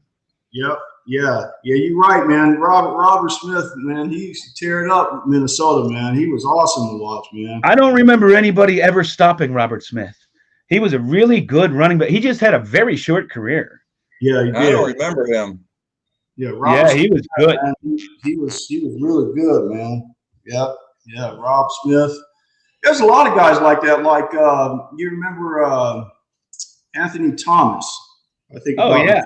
Anthony Thomas played for Chicago, and I think he was a bit of a bust, though. Not Aaron Thomas. And I may be saying this. It may not be Anthony Thomas. It may be. I was a fan of his when he came up, and I was happy to get his cards, but he ended up not really doing anything. The one that I'm talking about, Jones. I'm talking about Thomas. Anthony Jones. Is it Jones? Yeah, came out of played for Chicago and Arizona. He's a 10,000 rushing back. Was that Thomas Jones? Thomas Jones. Thomas Jones. Yeah, he was a good running back. Yeah, Thomas Jones was a great running back, man. I remember him too. Jamal Lewis. Hey, how about and this poor guy got stuck in Cincinnati, and he was going to retire if he didn't get traded. And finally, at the end of his career, he went to New England, and that was Corey Dillon. He was a good running back. Oh, he was a real good running back. He was fantastic. Yeah, Corey. He was on that. He was on those terrible teams in Cincinnati. It was such a shame. Yeah. There's so many good running backs, man. What's his name that played for Tampa Bay too? Came out and I think he came out. Oh yeah. Warren Dunn. Warren Dunn. Yep. 97. Small guy too. Small back. Yep. Shifty, man. He was good. Watching him play. And Terrell Davis. Terrell Davis, yep. Running back. Yeah, he was awesome. You know the back that was absolutely phenomenal that nobody ever talks about. Who's that? Priest Holmes. Oh yeah, God was insanely good. Yeah, absolutely, man. Priest Holmes And Marshall Faulk too. Yeah, now Marshall Faulk, man. I got a chance to watch him a lot in college. You know, my house was next to San Diego State. Yeah. So I got a chance to watch Marshall Faulk, man. Play those college games, man. I got to tell you, man, that guy was incredible. Well, that's where I learned about him too, because I don't know why. I watched a San Diego State game and I became a fan immediately watching him because I don't watch a lot of college football, but I remember he's one of the few guys I remember really watching in college. Listen, I remember him playing against San Jose State, and I think he rushed. I kid you not, man. It looked so unfair, man. I think he rushed for like 300 and something yards against San Jose State. And he was a great receiver. He used to catch bombs and stuff. Yep. And yes, Ricky Williams. I'll tell you what. When Ricky Williams went to Miami, he had that 1 or 2 years where he was just unstoppable. Yep. Yeah, they should have let him smoke weed, man. Well, I think he just wanted to smoke meat instead of playing. Right. That's right, man. He was like, but that 1 or 2 years with Miami, he was really unstoppable. He was a great talent. You remember? When Mike Dickett traded his whole draft for him, right? To trade up for him. Sure did. Oh, he traded his whole draft, picked Ricky Williams, and then lit a cigar and celebrated. Oh, I remember that, man. That was like around, yeah. That was hilarious. Yep. And then got with Miami and Weinstein, man. I remember this, man. That our head coach just forget it. Everything's going through Ricky, man. They just worked that dude so much down there, man. It was crazy. 50 carries a game, man. Jesus Christ. 50 carries. You'll never see that now. He was a great talent. You got running backs platooning now, man. Maybe like 15 carries a game or something. Yeah, my dad and I were talking about that. It's like running backs just don't seem to matter anymore in the modern game. No. I mean, honestly, like you have a running back and he wants paid, they just get rid of him. No. That's just how it is. Yeah, I mean, they're definitely not a premium position anymore. Like the NFL doesn't value it because probably the way the game is nowadays. I mean, there's just more running backs. Like there's way more good running backs than there are opportunities to play in the league. Let's just put it that way. Well, it's not even that. It's just a passing game now. Yeah. And it's like they set up the run with the pass. Tom Brady actually is the one that really started doing that. He never had a formidable running back, but whoever was in there was productive. Because he would kind of, it used to be the other way around. You'd run, and then you'd pass when they weren't expecting it. Now it's the opposite. You run when they're not expecting it. The pass sets up the run. Set up the pass. Yeah, it's a backwards game. And how about the fullback? How about the fullback now plays in the halfback position and doesn't run the football? Mm-hmm. Franco Harris was a fullback. Jim Brown was a fullback, and by definition, you have the quarterback, the halfback, and the fullback. The fullback plays the farthest back by definition. So at some point, they started putting the fullback in the halfback spot, and now he's just basically a blocker. When did that happen? Yeah, crazy, man. I know. Today it's just, I don't know, man. Like I said, we were spoiled, man. We got a chance to see some real football. It's just all offense now. You can't touch anybody. There's the penalties are ruining the game. There's no longer a kickoff. I mean, it's like there's no kickoff. You get the ball 5 yards further than you used to get it to start. It's like turning into a peewee league.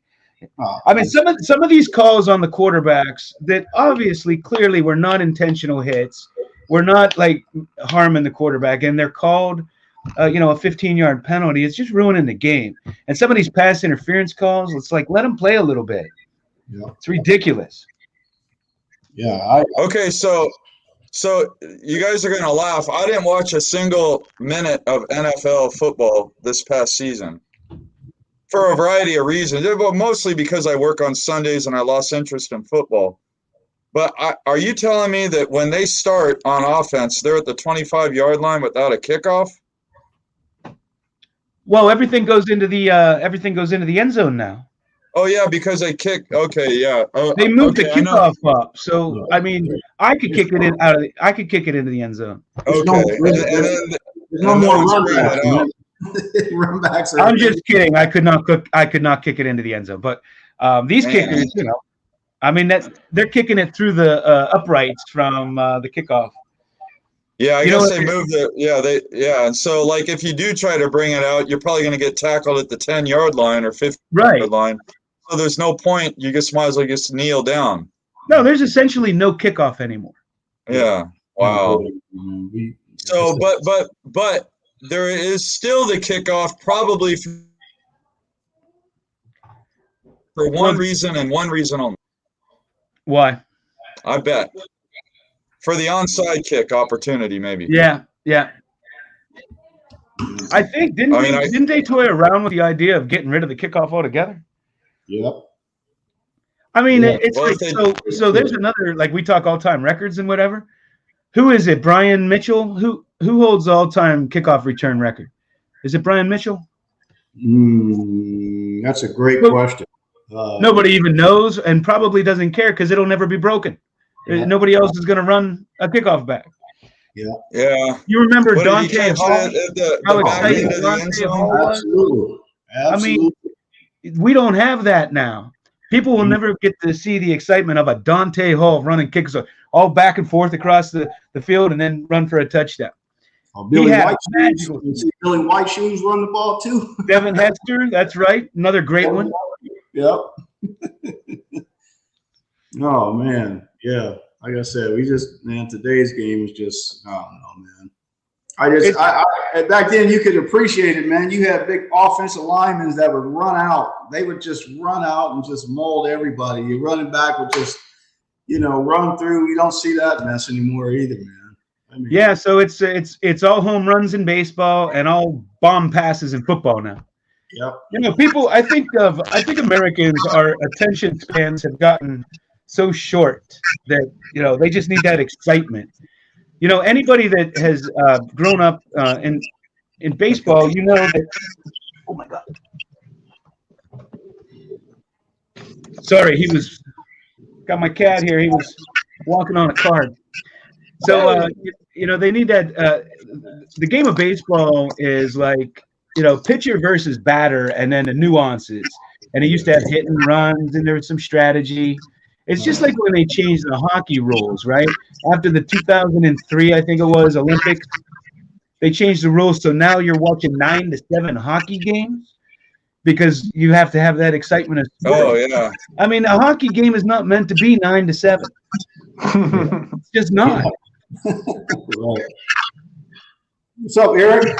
What's happening, fellas? How you doing, guys, John? I'm going to jump off, grab some dinner. He's way more entertaining than I am anyway. No, that's true. Hey, John, look at what I got here. Oh, nice. Yeah. That's what I want in your content. You know what? I know that looks nicer in person than when you sent it to me. I mean here. Yeah, I think it's great looking. I love it. Yeah, it's great looking.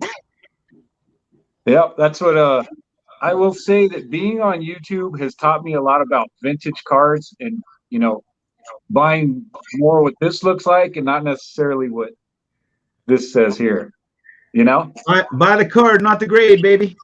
Yep. I know that. Especially if it's a card you can't find. It's a beautiful card. If it's a super rare card, what difference does it make what it's graded? You're not going to find another one. No, you mean like, I don't know if you saw my video, but I busted this out of a slab yesterday. Oh, did you? Yeah, it's numbered to 5. Awesome. Is that right? Yeah. Anniversary. So you can see right there is number 1 of 5. Oh, wow. So it was but the reason I busted it out is because it was in a Beckett slab, and the slab was kind of scratched up.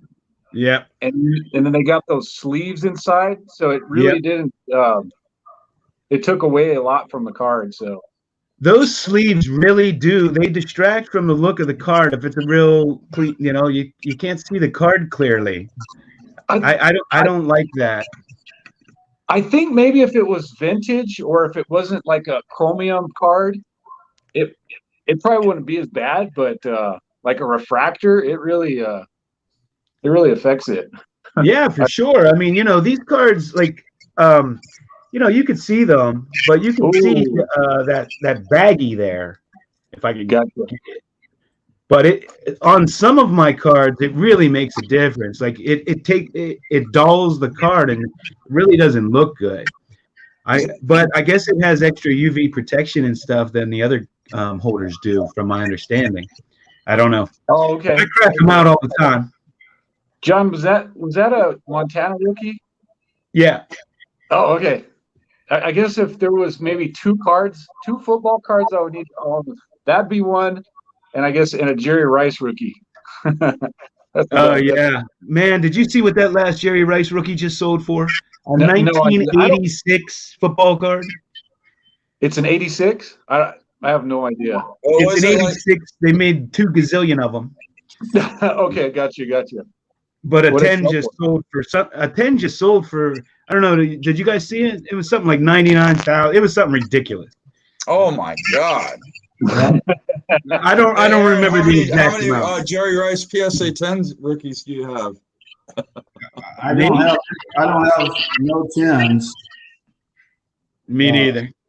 I don't have any 10s in it. But. I really could care less about having 10s. I honestly could. I really don't care. I'd rather have 2 5s than a 10. I'd rather have these kind of cards. Oh, what is that, John? That looks like a very rare Babe Ruth. A Ruth card or something. Dang. Or this one. Man, wow, that is incredible.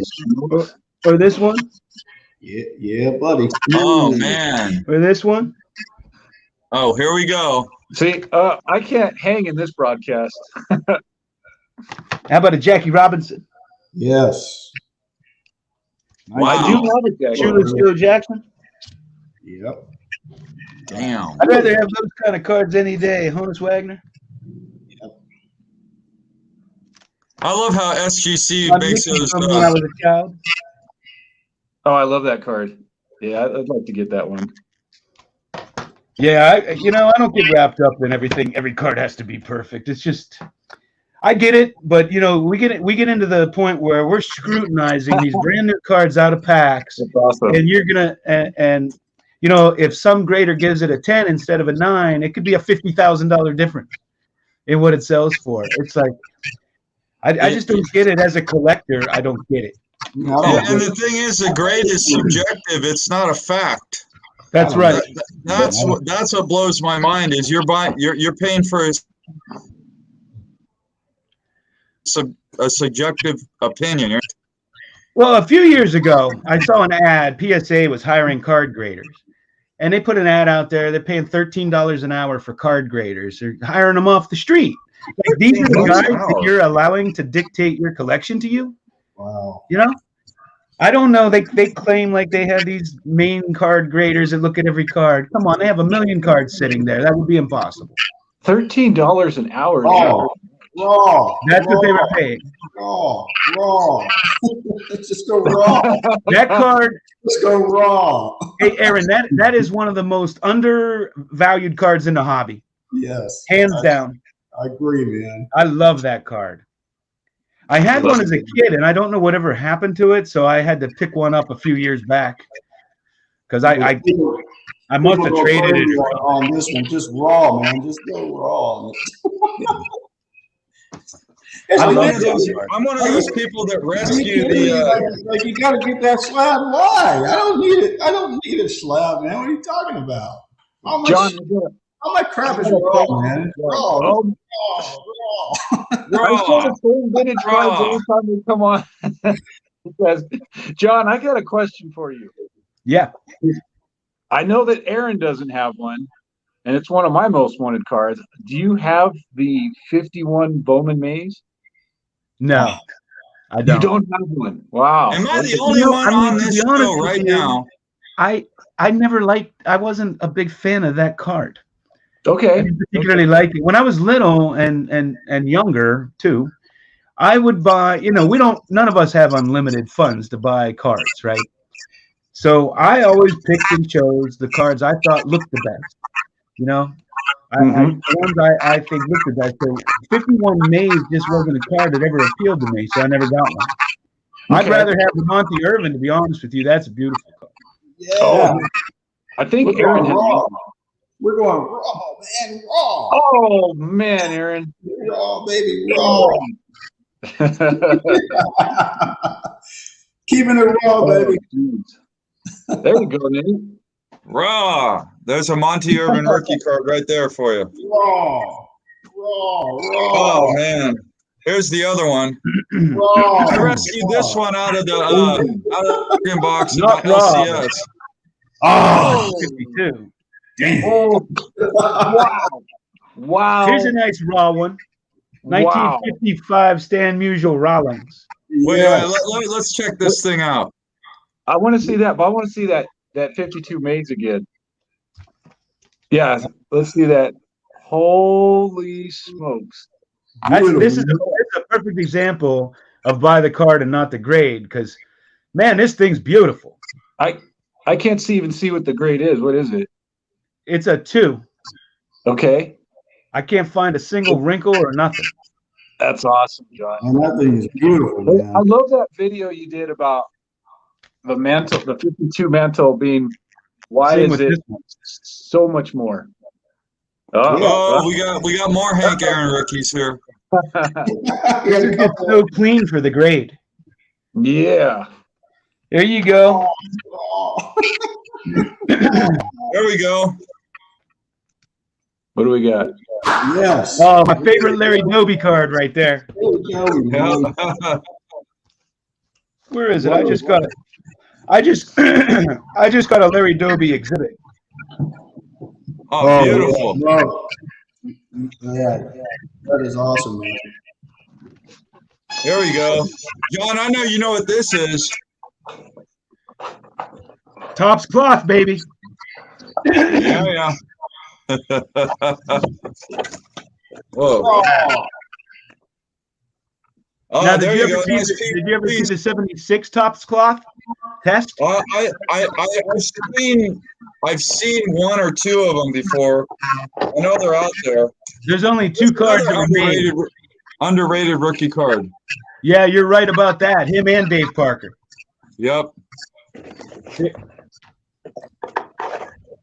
We're gonna go out with a bang, man. Oh, the covers. Go with the covers, man. Here's my copy. Oh, Oh, heck yeah, Nate. Those two look great signed together. Oh, beautiful. There we go. nice. That's fantastic, man. Wow. Oh, they're signed too. Yeah, buddy. Yeah, you got to have those in your 74 set.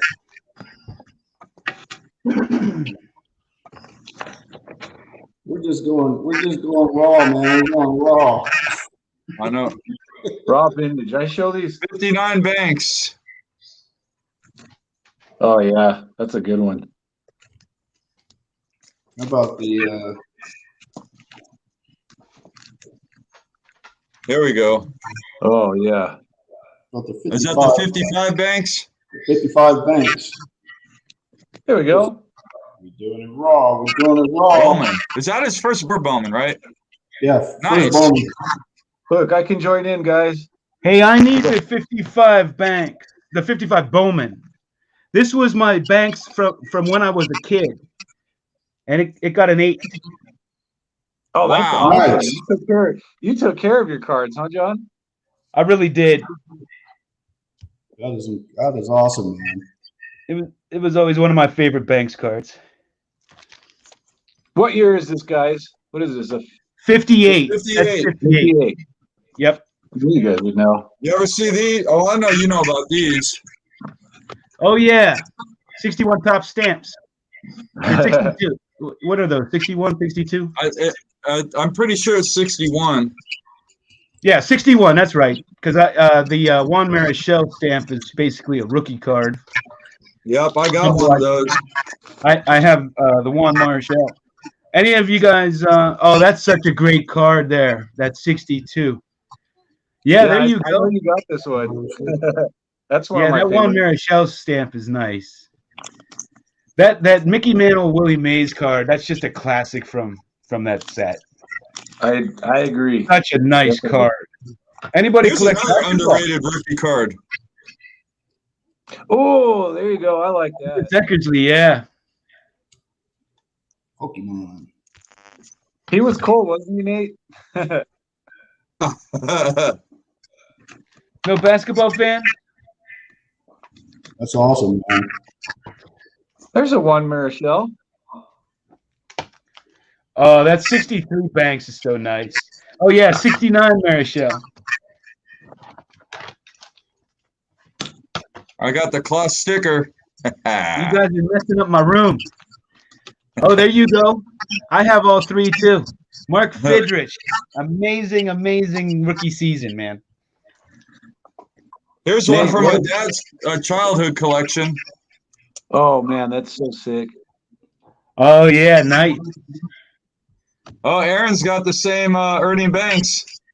Yeah, this one I got probably about 20 years ago. Here's one of the nicest. Oh, 61 Koufax. Look at this guy bringing out some heat.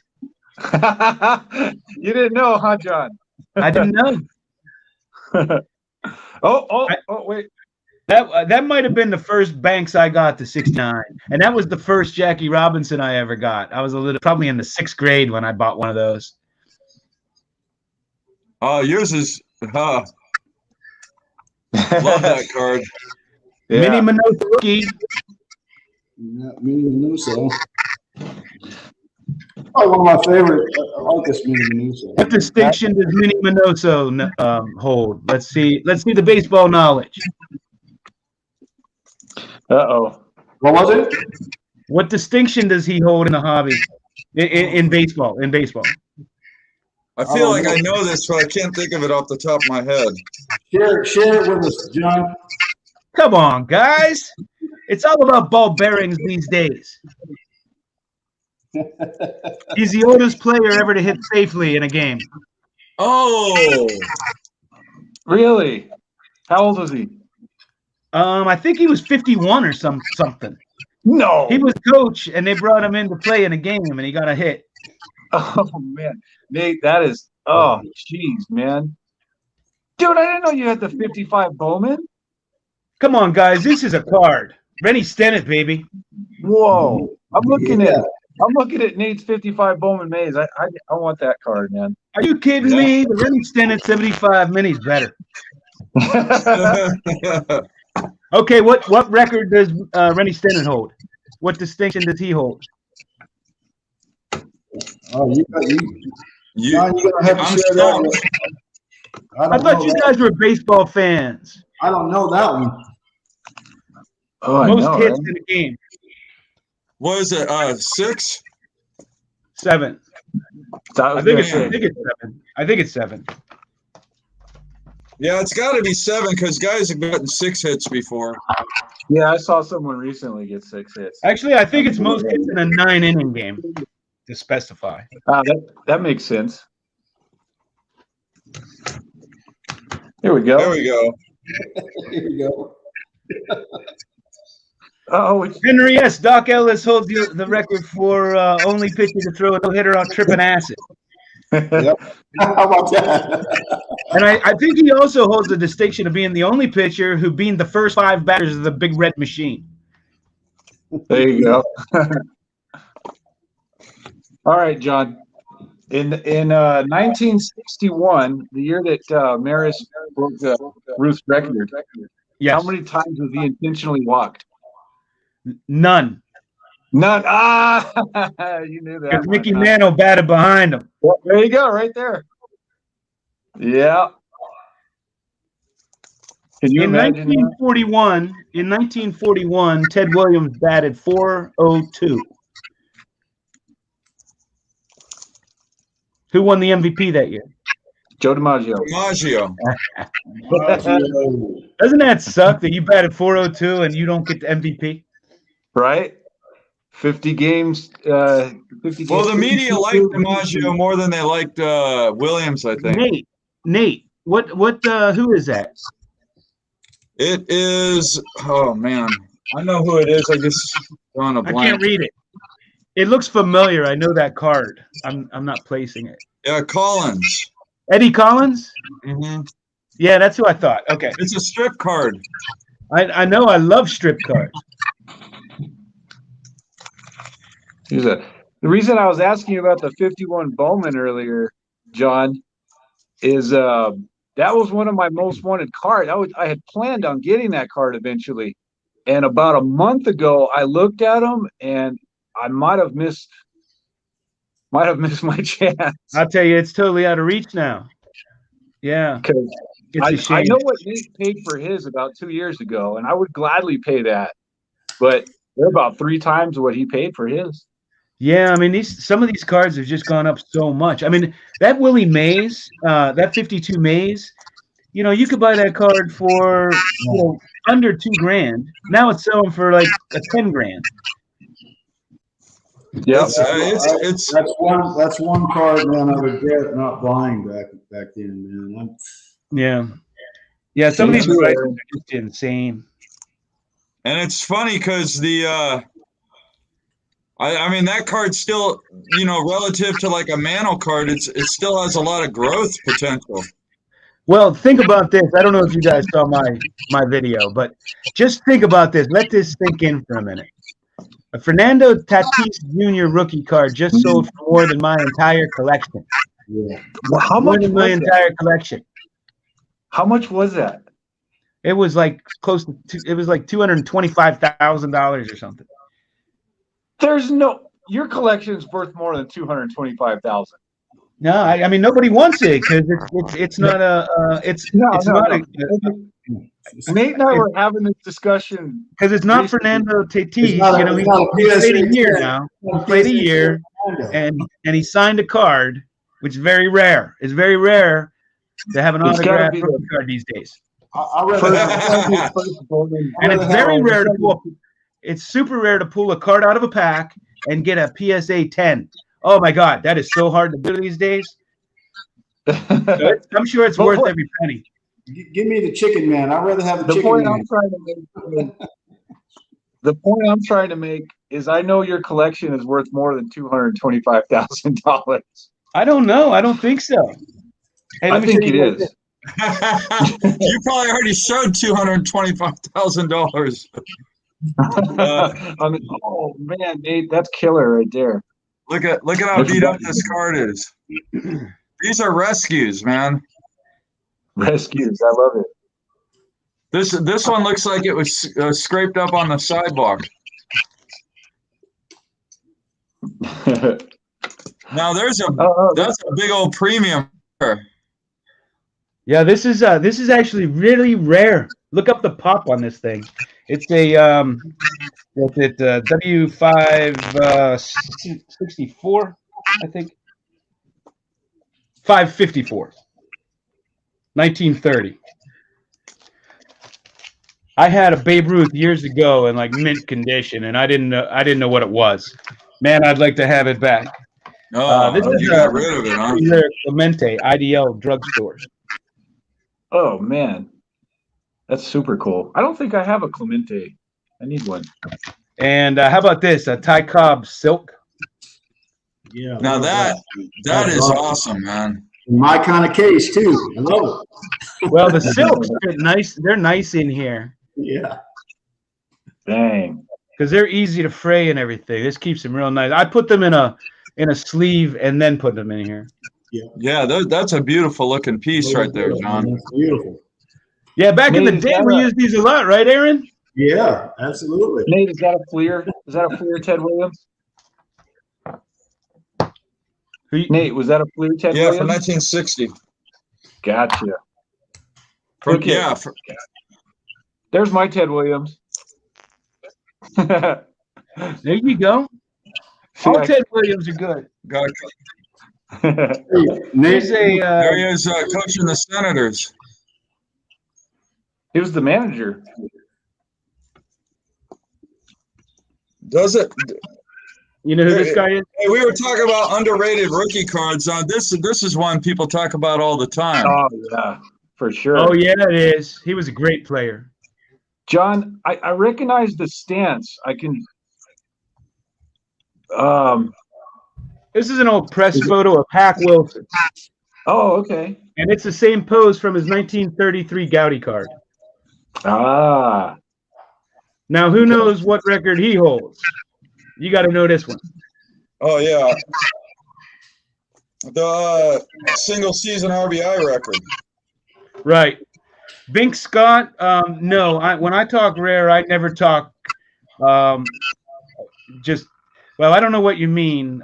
If you look up pop reports, yeah, it'll give you an idea of how many are graded, so you can get somewhat of an idea of how many, how common the card is. But then there's kind of like pop rare too, where there might be 10,000 nines, but only 110, making a PSA 10 in that card rare, but not the card itself. I'm more concerned with the card itself. And there's no way to know exactly how many cards exist, but by pop reports, you can come up with some kind of an idea. If there's only ever been 15 graded, it's pretty obscure. see that that's one? gotta be Jesse Owens. That is Jesse Owens. Yeah. Yeah, man. I have some Jesse Owens. I love them. That's pretty sweet, Aaron. Yeah. Now here's a card here. We were talking about this the other day, but this card is a 1960. Oh, it's the same year as McCovey's, Rookie Cup card. It's not considered a rookie, but it's a lot rarer than the Rookie Cup card. And that's his All-Star. Yep, that's a great card. Yeah, I love Yeah. that one. Any golf fans? Here's Bobby Jones. Bobby Jones. Yeah, what year is that one? John? This is 1928, Dave Milhoff and Company. That's fantastic, man. This is one of the first baseball cards ever made. Seriously? Here, let me Yeah, see. I love that, man. Yeah, seriously. That's like a. Can you see the year? No, I can't see. You know what's interesting, John? It's 1878.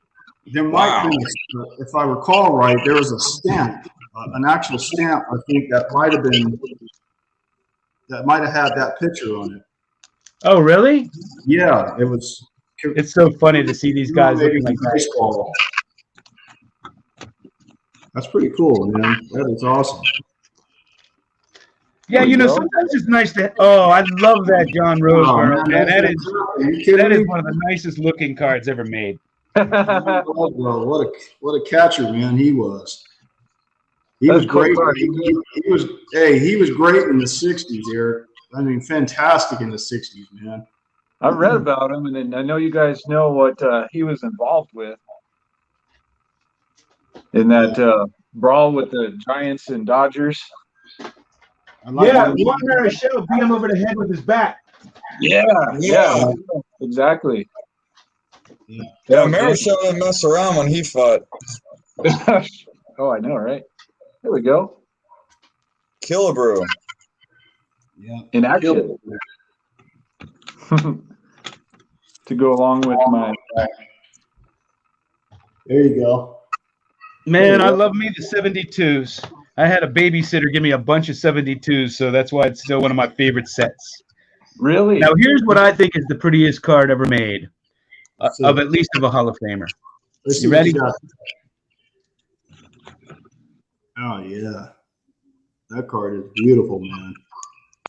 Zoom in on John. Christy Mathewson. Oh, wow. Holy That's smokes. kind of a rare for a 206. Is that a? Oh no, that's a E101. That's a caramel card, right? Yes. That is amazing, man. Oh, here's the Honus Wagner from that set. Oh wow. Wow, beautiful. Check out this Johnny Evers. Yeah, see, those cards are incredible, man. How about Eddie Plank? Yep. Dang. I love the E card. Oh man. Oh, check this one out. Let me find it. This is a great card, Nap Ladjeway. Yeah. There you go. Wow. See, John, I think your collection's worth more than $255. Amazing, those. It's really beautiful, man. That artwork that they do on there with those color schemes. That's just beautiful, man. Yeah. Yeah, Like the background colors really do look nice. Gibson. They have some good looking cards. Yeah, these are great, man. Yep. This one's a little. Love that Johnny Evers too. Amazing, man. E cards, man. Check out those hairstyles. Now the funny thing about the caramel cards is they seem to be rare tobacco cards, but not. Oh, they are. They sell for less. T206 gets all the love. Let me tell you something. Right now, go onto eBay, look for a T206 Johnny Evers, and look for a T205 Johnny Evers. I'll bet you can't find the T205, but you'll find all kind of T206s. Amazing card, dude. Love that one, man. Yep, the 206s are. I want to tell you something. As far as vintage cards in the hobby, like the old vintage, T205s are the most undervalued cards. They are hard to find. They're way harder than T206s. But the T206s has a cult following where there are a lot of guys that chase all the different backs, and there are a lot of guys that just buy T206s. Like that's all they collect. So yeah. So there's more of a demand. Yeah, they're way more. That's it. They're way more in demand. That makes perfect sense. Yeah, and it doesn't matter. I mean, if there's, it's like the Ken Griffey Jr. rookie card, the Upper Deck. There's no single card ever more mass produced than that one. I mean, they made it. There's rumors from a guy in Upper Deck that they made it the year after. It was such a popular card, and but still, everybody wants one. So if it's in demand, it doesn't matter if it's rare or not. If it's rare and nobody wants it. But if it's not rare and everybody wants it, it'll still sell for a high price. I mean, that Jerry Rice rookie card is a perfect example. There's got to be 4 million of them out there. But if you find a PSA 10, it's worth $100,000. Yeah, I mean, I don't know how many 10s. I don't really follow the pops unless I'm looking to buy something. I might look it up just to get an idea, But hey, John, what about Walter Johnson, man? What's the oldest Walter Johnson you got in the collection? I have some of the rarest Walter Johnsons in existence, actually. Okay. All right. Are they accessible? Yeah. Give me a minute.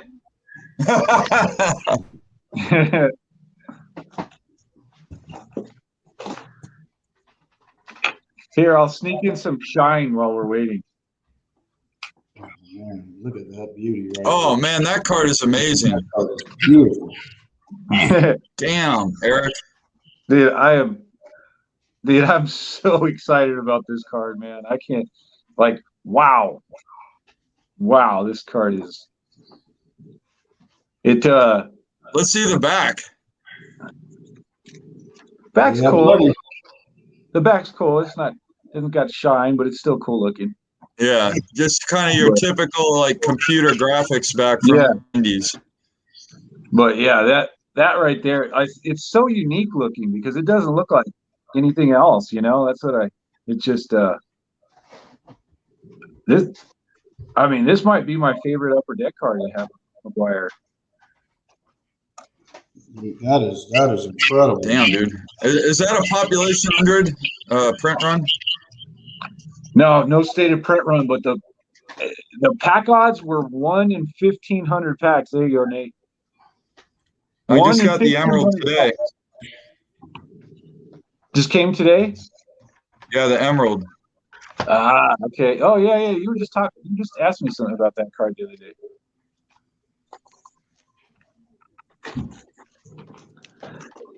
I'm gonna show a card here. All right, that here we I go. got. Here goes some Walter Oh. Johnsons. Here's this is 1922 575-1. It's the only one PSA has ever graded. If you go onto their website, it's a picture of this card. And I do know another collector that just got an SGC. He found one up in Cooperstown, and it's the second one I've ever seen. So I know there's two of them at least. Oh man, incredible, man. Is that from like 1920, 21? I kind It's of. from 1922, but if you want one from 1921, here's a Willard chocolate. Oh man. So Wow. so I'm John, sorry. This is Oxford Confectionery. what's considered his rookie card? Hold Of on. course, John has it. John's like, let me go get it. Aaron, you trying to collect all those pitchers' rookie cards, huh? Yeah, I don't own a Walter Johnson, and I want to have an autograph of his, and I want to see what his rookie card is. You know, there's so many different cards. I don't know when you're talking old time cards, it's like it becomes so convoluted sometimes. What a rookie card is or whatever, but Right. I think this is regarded as his rookie. Oh Okay. man. Okay, wow. That is I think beautiful. it's the T206. The T206. Okay. I think so. And then here's a Willard chocolate. I love the one where he's batting. So I have two where he's batting. Oh, that is incredible, man. Because National League pitchers are tough. They don't need a DH. They get up there and they swing themselves. So what year? What This year is though? this is a real low pop too. And then this is a rare set from 1910 UNC strip cards. Oh, I love that one, man. That's fantastic. Now, what year is that one, John? This is 1910. Oh, 1910. Okay. I do have the T205 and I have the T207 as well, but I don't have them handy. And here's a more rare Ty Cobb W575-2. It's a different version of that Walter Johnson I just showed you of Ty Cobb. Wow. Damn. It's a more obscure Ty Cobb that a lot of collectors aren't familiar with. I know I wasn't until I found this one. Wow. So that's a plain days Ty Cobb. Oh yeah, this is from 1922. They call this the shoulder signature series because all the signatures are over the shoulders. Oh, yeah, I see that facsimile. That's right. Yeah. Man, that is way impressive. Yeah, it's a really cool card. Cobb's got a lot of playing day cards because I know he was in, in a lot of those tobacco and candy cards too in the early. Yeah, and then he played a good while in the 20s, so there's a lot of these different obscure 20s cards as well. Yeah, the 20s was an interesting era because they mostly did it with like candy and like strip cards and stuff like that. Yeah, what makes Honus Wagner's cards? Ice cream too. A lot of ice cream. Yeah, so Honus Wagner started playing in the 1800s, pretty much, and he doesn't have the 1920s cards that you'll find with Walter Johnson and Ty Cobb. So his cards, the last card I know of him in his playing days is I think like a 1915, one of these. M101 kind of thing. That's around the last year that he has any cards. Wow. Okay. Beautiful, man. Playing day. Oh, Aaron, Max gave you a good idea. Like a 1908 would be maybe a Johnson rookie. Okay. Well, Max the Jackson, the Rose Company may be his rookie card. A lot of times they don't know the exact year a car was produced. And let me give you an example. I'll give you a perfect example. So where's that? Gonna learn something. This okay, so this is W555. Now, what these came on. There was a box that they sold of like jewelry, and I think there were candies, and it was a big box for kids. And these were on the side. There were several of them, and you would cut them out. Now, this set was always graded and listed as 1907. Then more recently, they changed it to 1909. However, Harry Kovaleski has a card in this set, and Harry Kovaleski, the card shows him with Cincinnati. Well, Harry Kovaleski only played for Cincinnati for one season, and that was 1910. So these have to be issued in 1910. Now, it is possible that they were a multi-year issue, but there's no evidence to support the fact that these were produced in 1907 or 9 when they say they were produced. So there's still things that are up in the air. If you're a hockey card collector, the C55s, I don't have any laying around, but it's still unknown what exact year those were produced. So some of them are obscure, but I don't know. If you have like a 1908 or 1909 Walter Johnson, do you really care if you need to call it a rookie card or not? Aren't you just thrilled to have it? Yeah. For me, Yeah, absolutely. Yeah, I mean, I say rookie cards are I never knew, and I never, tell you the truth, John, I didn't collect anything pre-war. I have a few cards like Dazzy Vance. I have a Dazzy Vance strip card, but I didn't really collect a lot before pre-war. So yeah. I'm really, to tell you the truth, man, I'm so uneducated in that era. So that's why I'm asking those questions. Yeah, and well, the Rose Company Johnson he's talking about. If it, I've never seen the Johnson. I know the Wagner is real popular, like that thing's off the charts. But that's more of a postcard size than a regular card. Now the one Walter Johnson that everybody wants, it's on my wish list. Any vintage collector would want is from this set. The Ramley. Ooh. That is beautiful. See, I like the Walter those Johnson in ones. this set Weren't is they one of like the most missing? sought after ones. Wow. Yeah, I've seen those before. I think that set's not super popular because it didn't have or most of the great players or something. Well, this is a tough set. I mean, I know it has Johnny Evers. I know it has Walter Johnson, like I said, is the biggest one.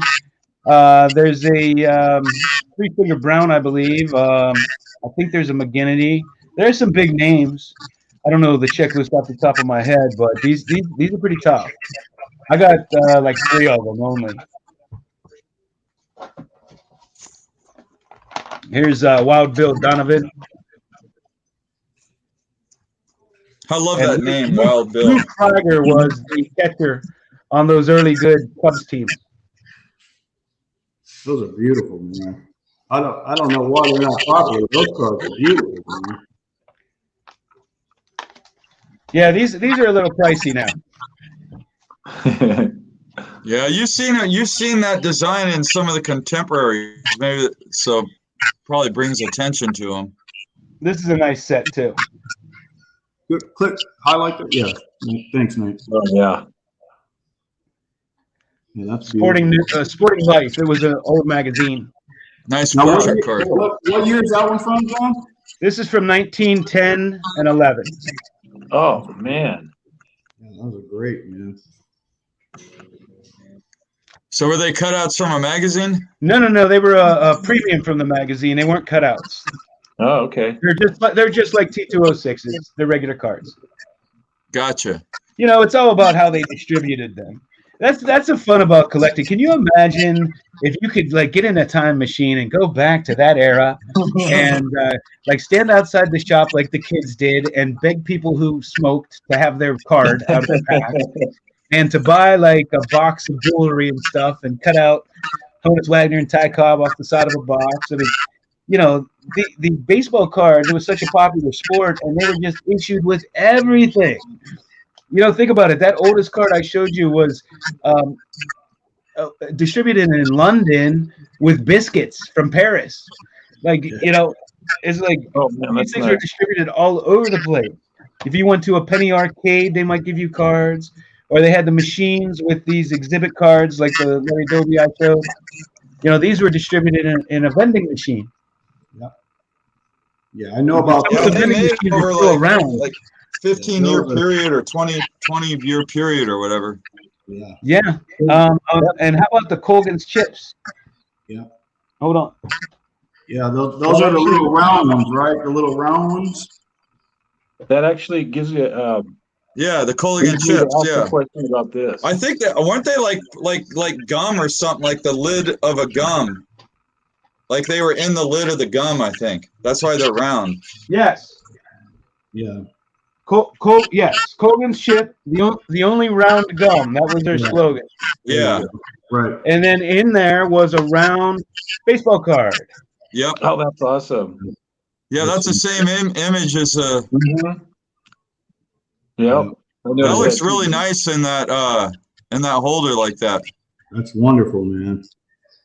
Yeah, I'll tell you, I priced out grading all my cards, and it came to like $1 million. So I just wrote off sending. I'm not going to waste all my money grading my cards when I could buy more. I could buy cooler cards rather than grade them. So I collected all my life from a youth. So from when I was a kid, so I have lots of raw cards, man, lots and lots. And some of them I got graded over the years, but I've actually only sent in a few times for grading. I got a Yeah, after your last time, I don't see you sending in anymore. What's that? After the last time you sent in, I don't see you sending in anymore. Yeah, it took so long to get them back. I was getting frustrated, and the problem back then was I had marked for expedited, and somehow it got unchecked, and so I was mad, and I reached out to customer service, and they were like, you don't have expedited. And I'm like, I know I clicked that because back then it wasn't that much more to do expedited.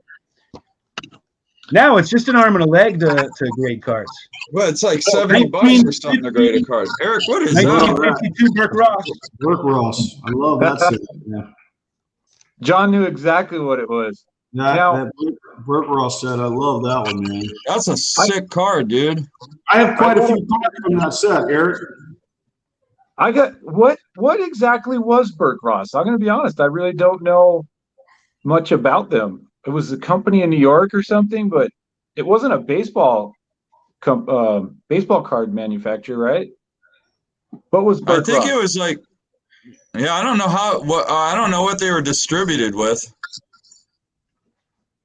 That's a cool DiMaggio. How long have you had that one for, Eric? Dude, to be honest, this is a gift I got from my brother quite a few years back. And when he was moving, he had me hold on to it because he didn't want the movers to be in possession of this card. Yeah. So he left it with me, and so I've had it for a while. But I bought it from my brother, and it's in my possession, but it's not really mine. I gotta tell you, man, that's a beautiful card, man. Yeah, it's super cool. It was this was me buying the grade and not the card at the time because I was trying to get something a Joe DiMaggio that I could afford. Yeah. And it still wasn't cheap, but back in the day, those were bargains though compared to other cards. Yeah. Now John, I have to tell you, Aaron, you showed Jesse Owens earlier. Yeah. They make a Jesse Owens. I have the Jesse Owens from that set. Wow. Go back out, Nate. It was called Hit Parade of Champions. John, what was Burke Ross? Yeah, that's a beautiful. Yeah, John, I love that. Oh, wow. That's a gorgeous card. That one's from 30. Is that 37? No, this is a 1951 Burke Ross, so this would have been after he was running. I do have from his playing days. I have a couple of his cards. Okay. Not playing days, I guess, running days. But this is such a beautiful card. That card is wonderful, man. And Burke Ross, to answer your question, they were strip cards, but I got to brush up on how they were distributed. What kind of a company was it? Huh? What kind of a company was it? I don't know. I need to brush up. They had all these cards. They used to be like at arcades. Some of them, like I said, you could vending machines, different products that they sold. Some were gum, some were candy. Even McGregor Sporting Goods used to give you this. Burke Ross was in New York, correct? For some reason, I thought I knew that they were in New York. I don't know. You know what? I'm going to research them for you. We'll get back on here and I'll explain. Yeah. Sounds. I'll look out for you. But I am missing. I have to go because I'm missing. I have the 51. The 52. I was looking for the 51 DiMaggio, and I can't find it.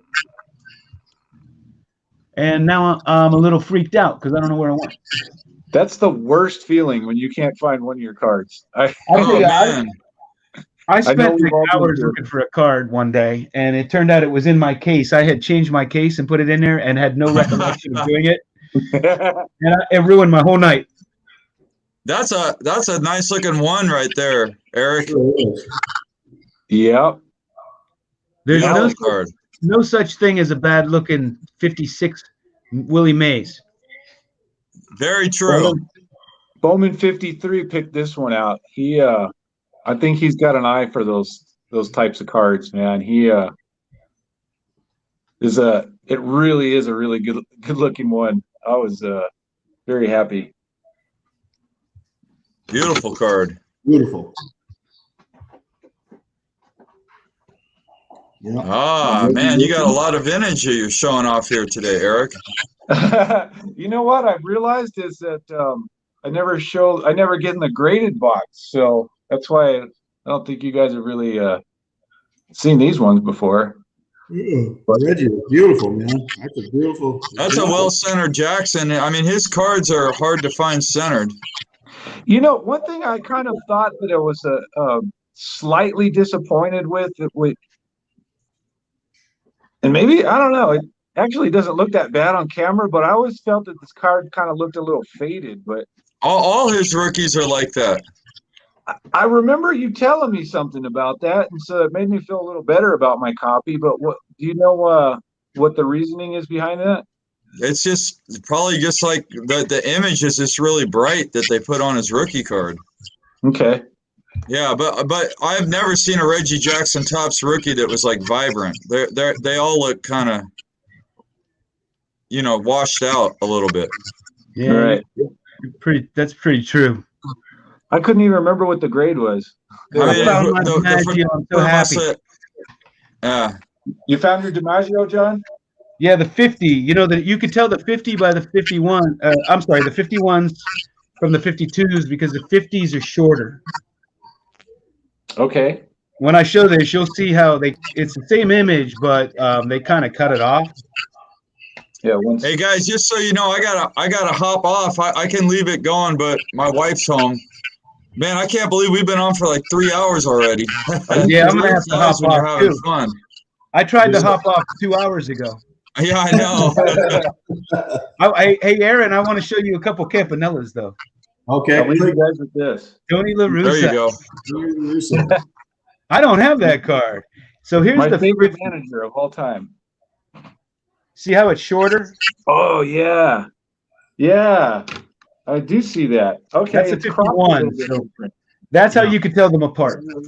That's awesome. Yeah, now, Aaron, 1950 Drake's Roy Campanella. Oh, yeah. God, man. That is beautiful, man. And 1954 Wilson Frank. Yep. Man, I beat myself up every day, John. I had an opportunity to buy that card at such a great price, and I walked away. That one right there is so beautiful, man. God. Fantastic, man. I think the camera might be stuck on John. Did Nate leave? Did Nate leave us? He might have. I have to go too. I have dinner waiting. From the John Mangini show. Yeah. No, nobody wants to see that. Hey, Henry, they reissued Colgan's recently. Are you talking? You're talking about the Panini? I think 2012, the Panini Golden Age. I have some of those. There's a great Satchel Paige. Hey guys, I'm gonna jump out. It's been fun, Okay, man. I'm gonna jump off, guys. I don't know if anybody's still on here or not. I Oh, am. Yeah. yeah, here. Hey, Well, it was good to talk to you. oh, there you go. Catfish Hunter. Yeah. Nate, I gotta jump off. Nice. So yeah, guys, I'm gonna hop off. My wife's home. I'm gonna go on a walk with her. So Yeah, I'm gonna man, hop off too, guys. thank you everybody for coming on. Thanks for Yeah, it's fun.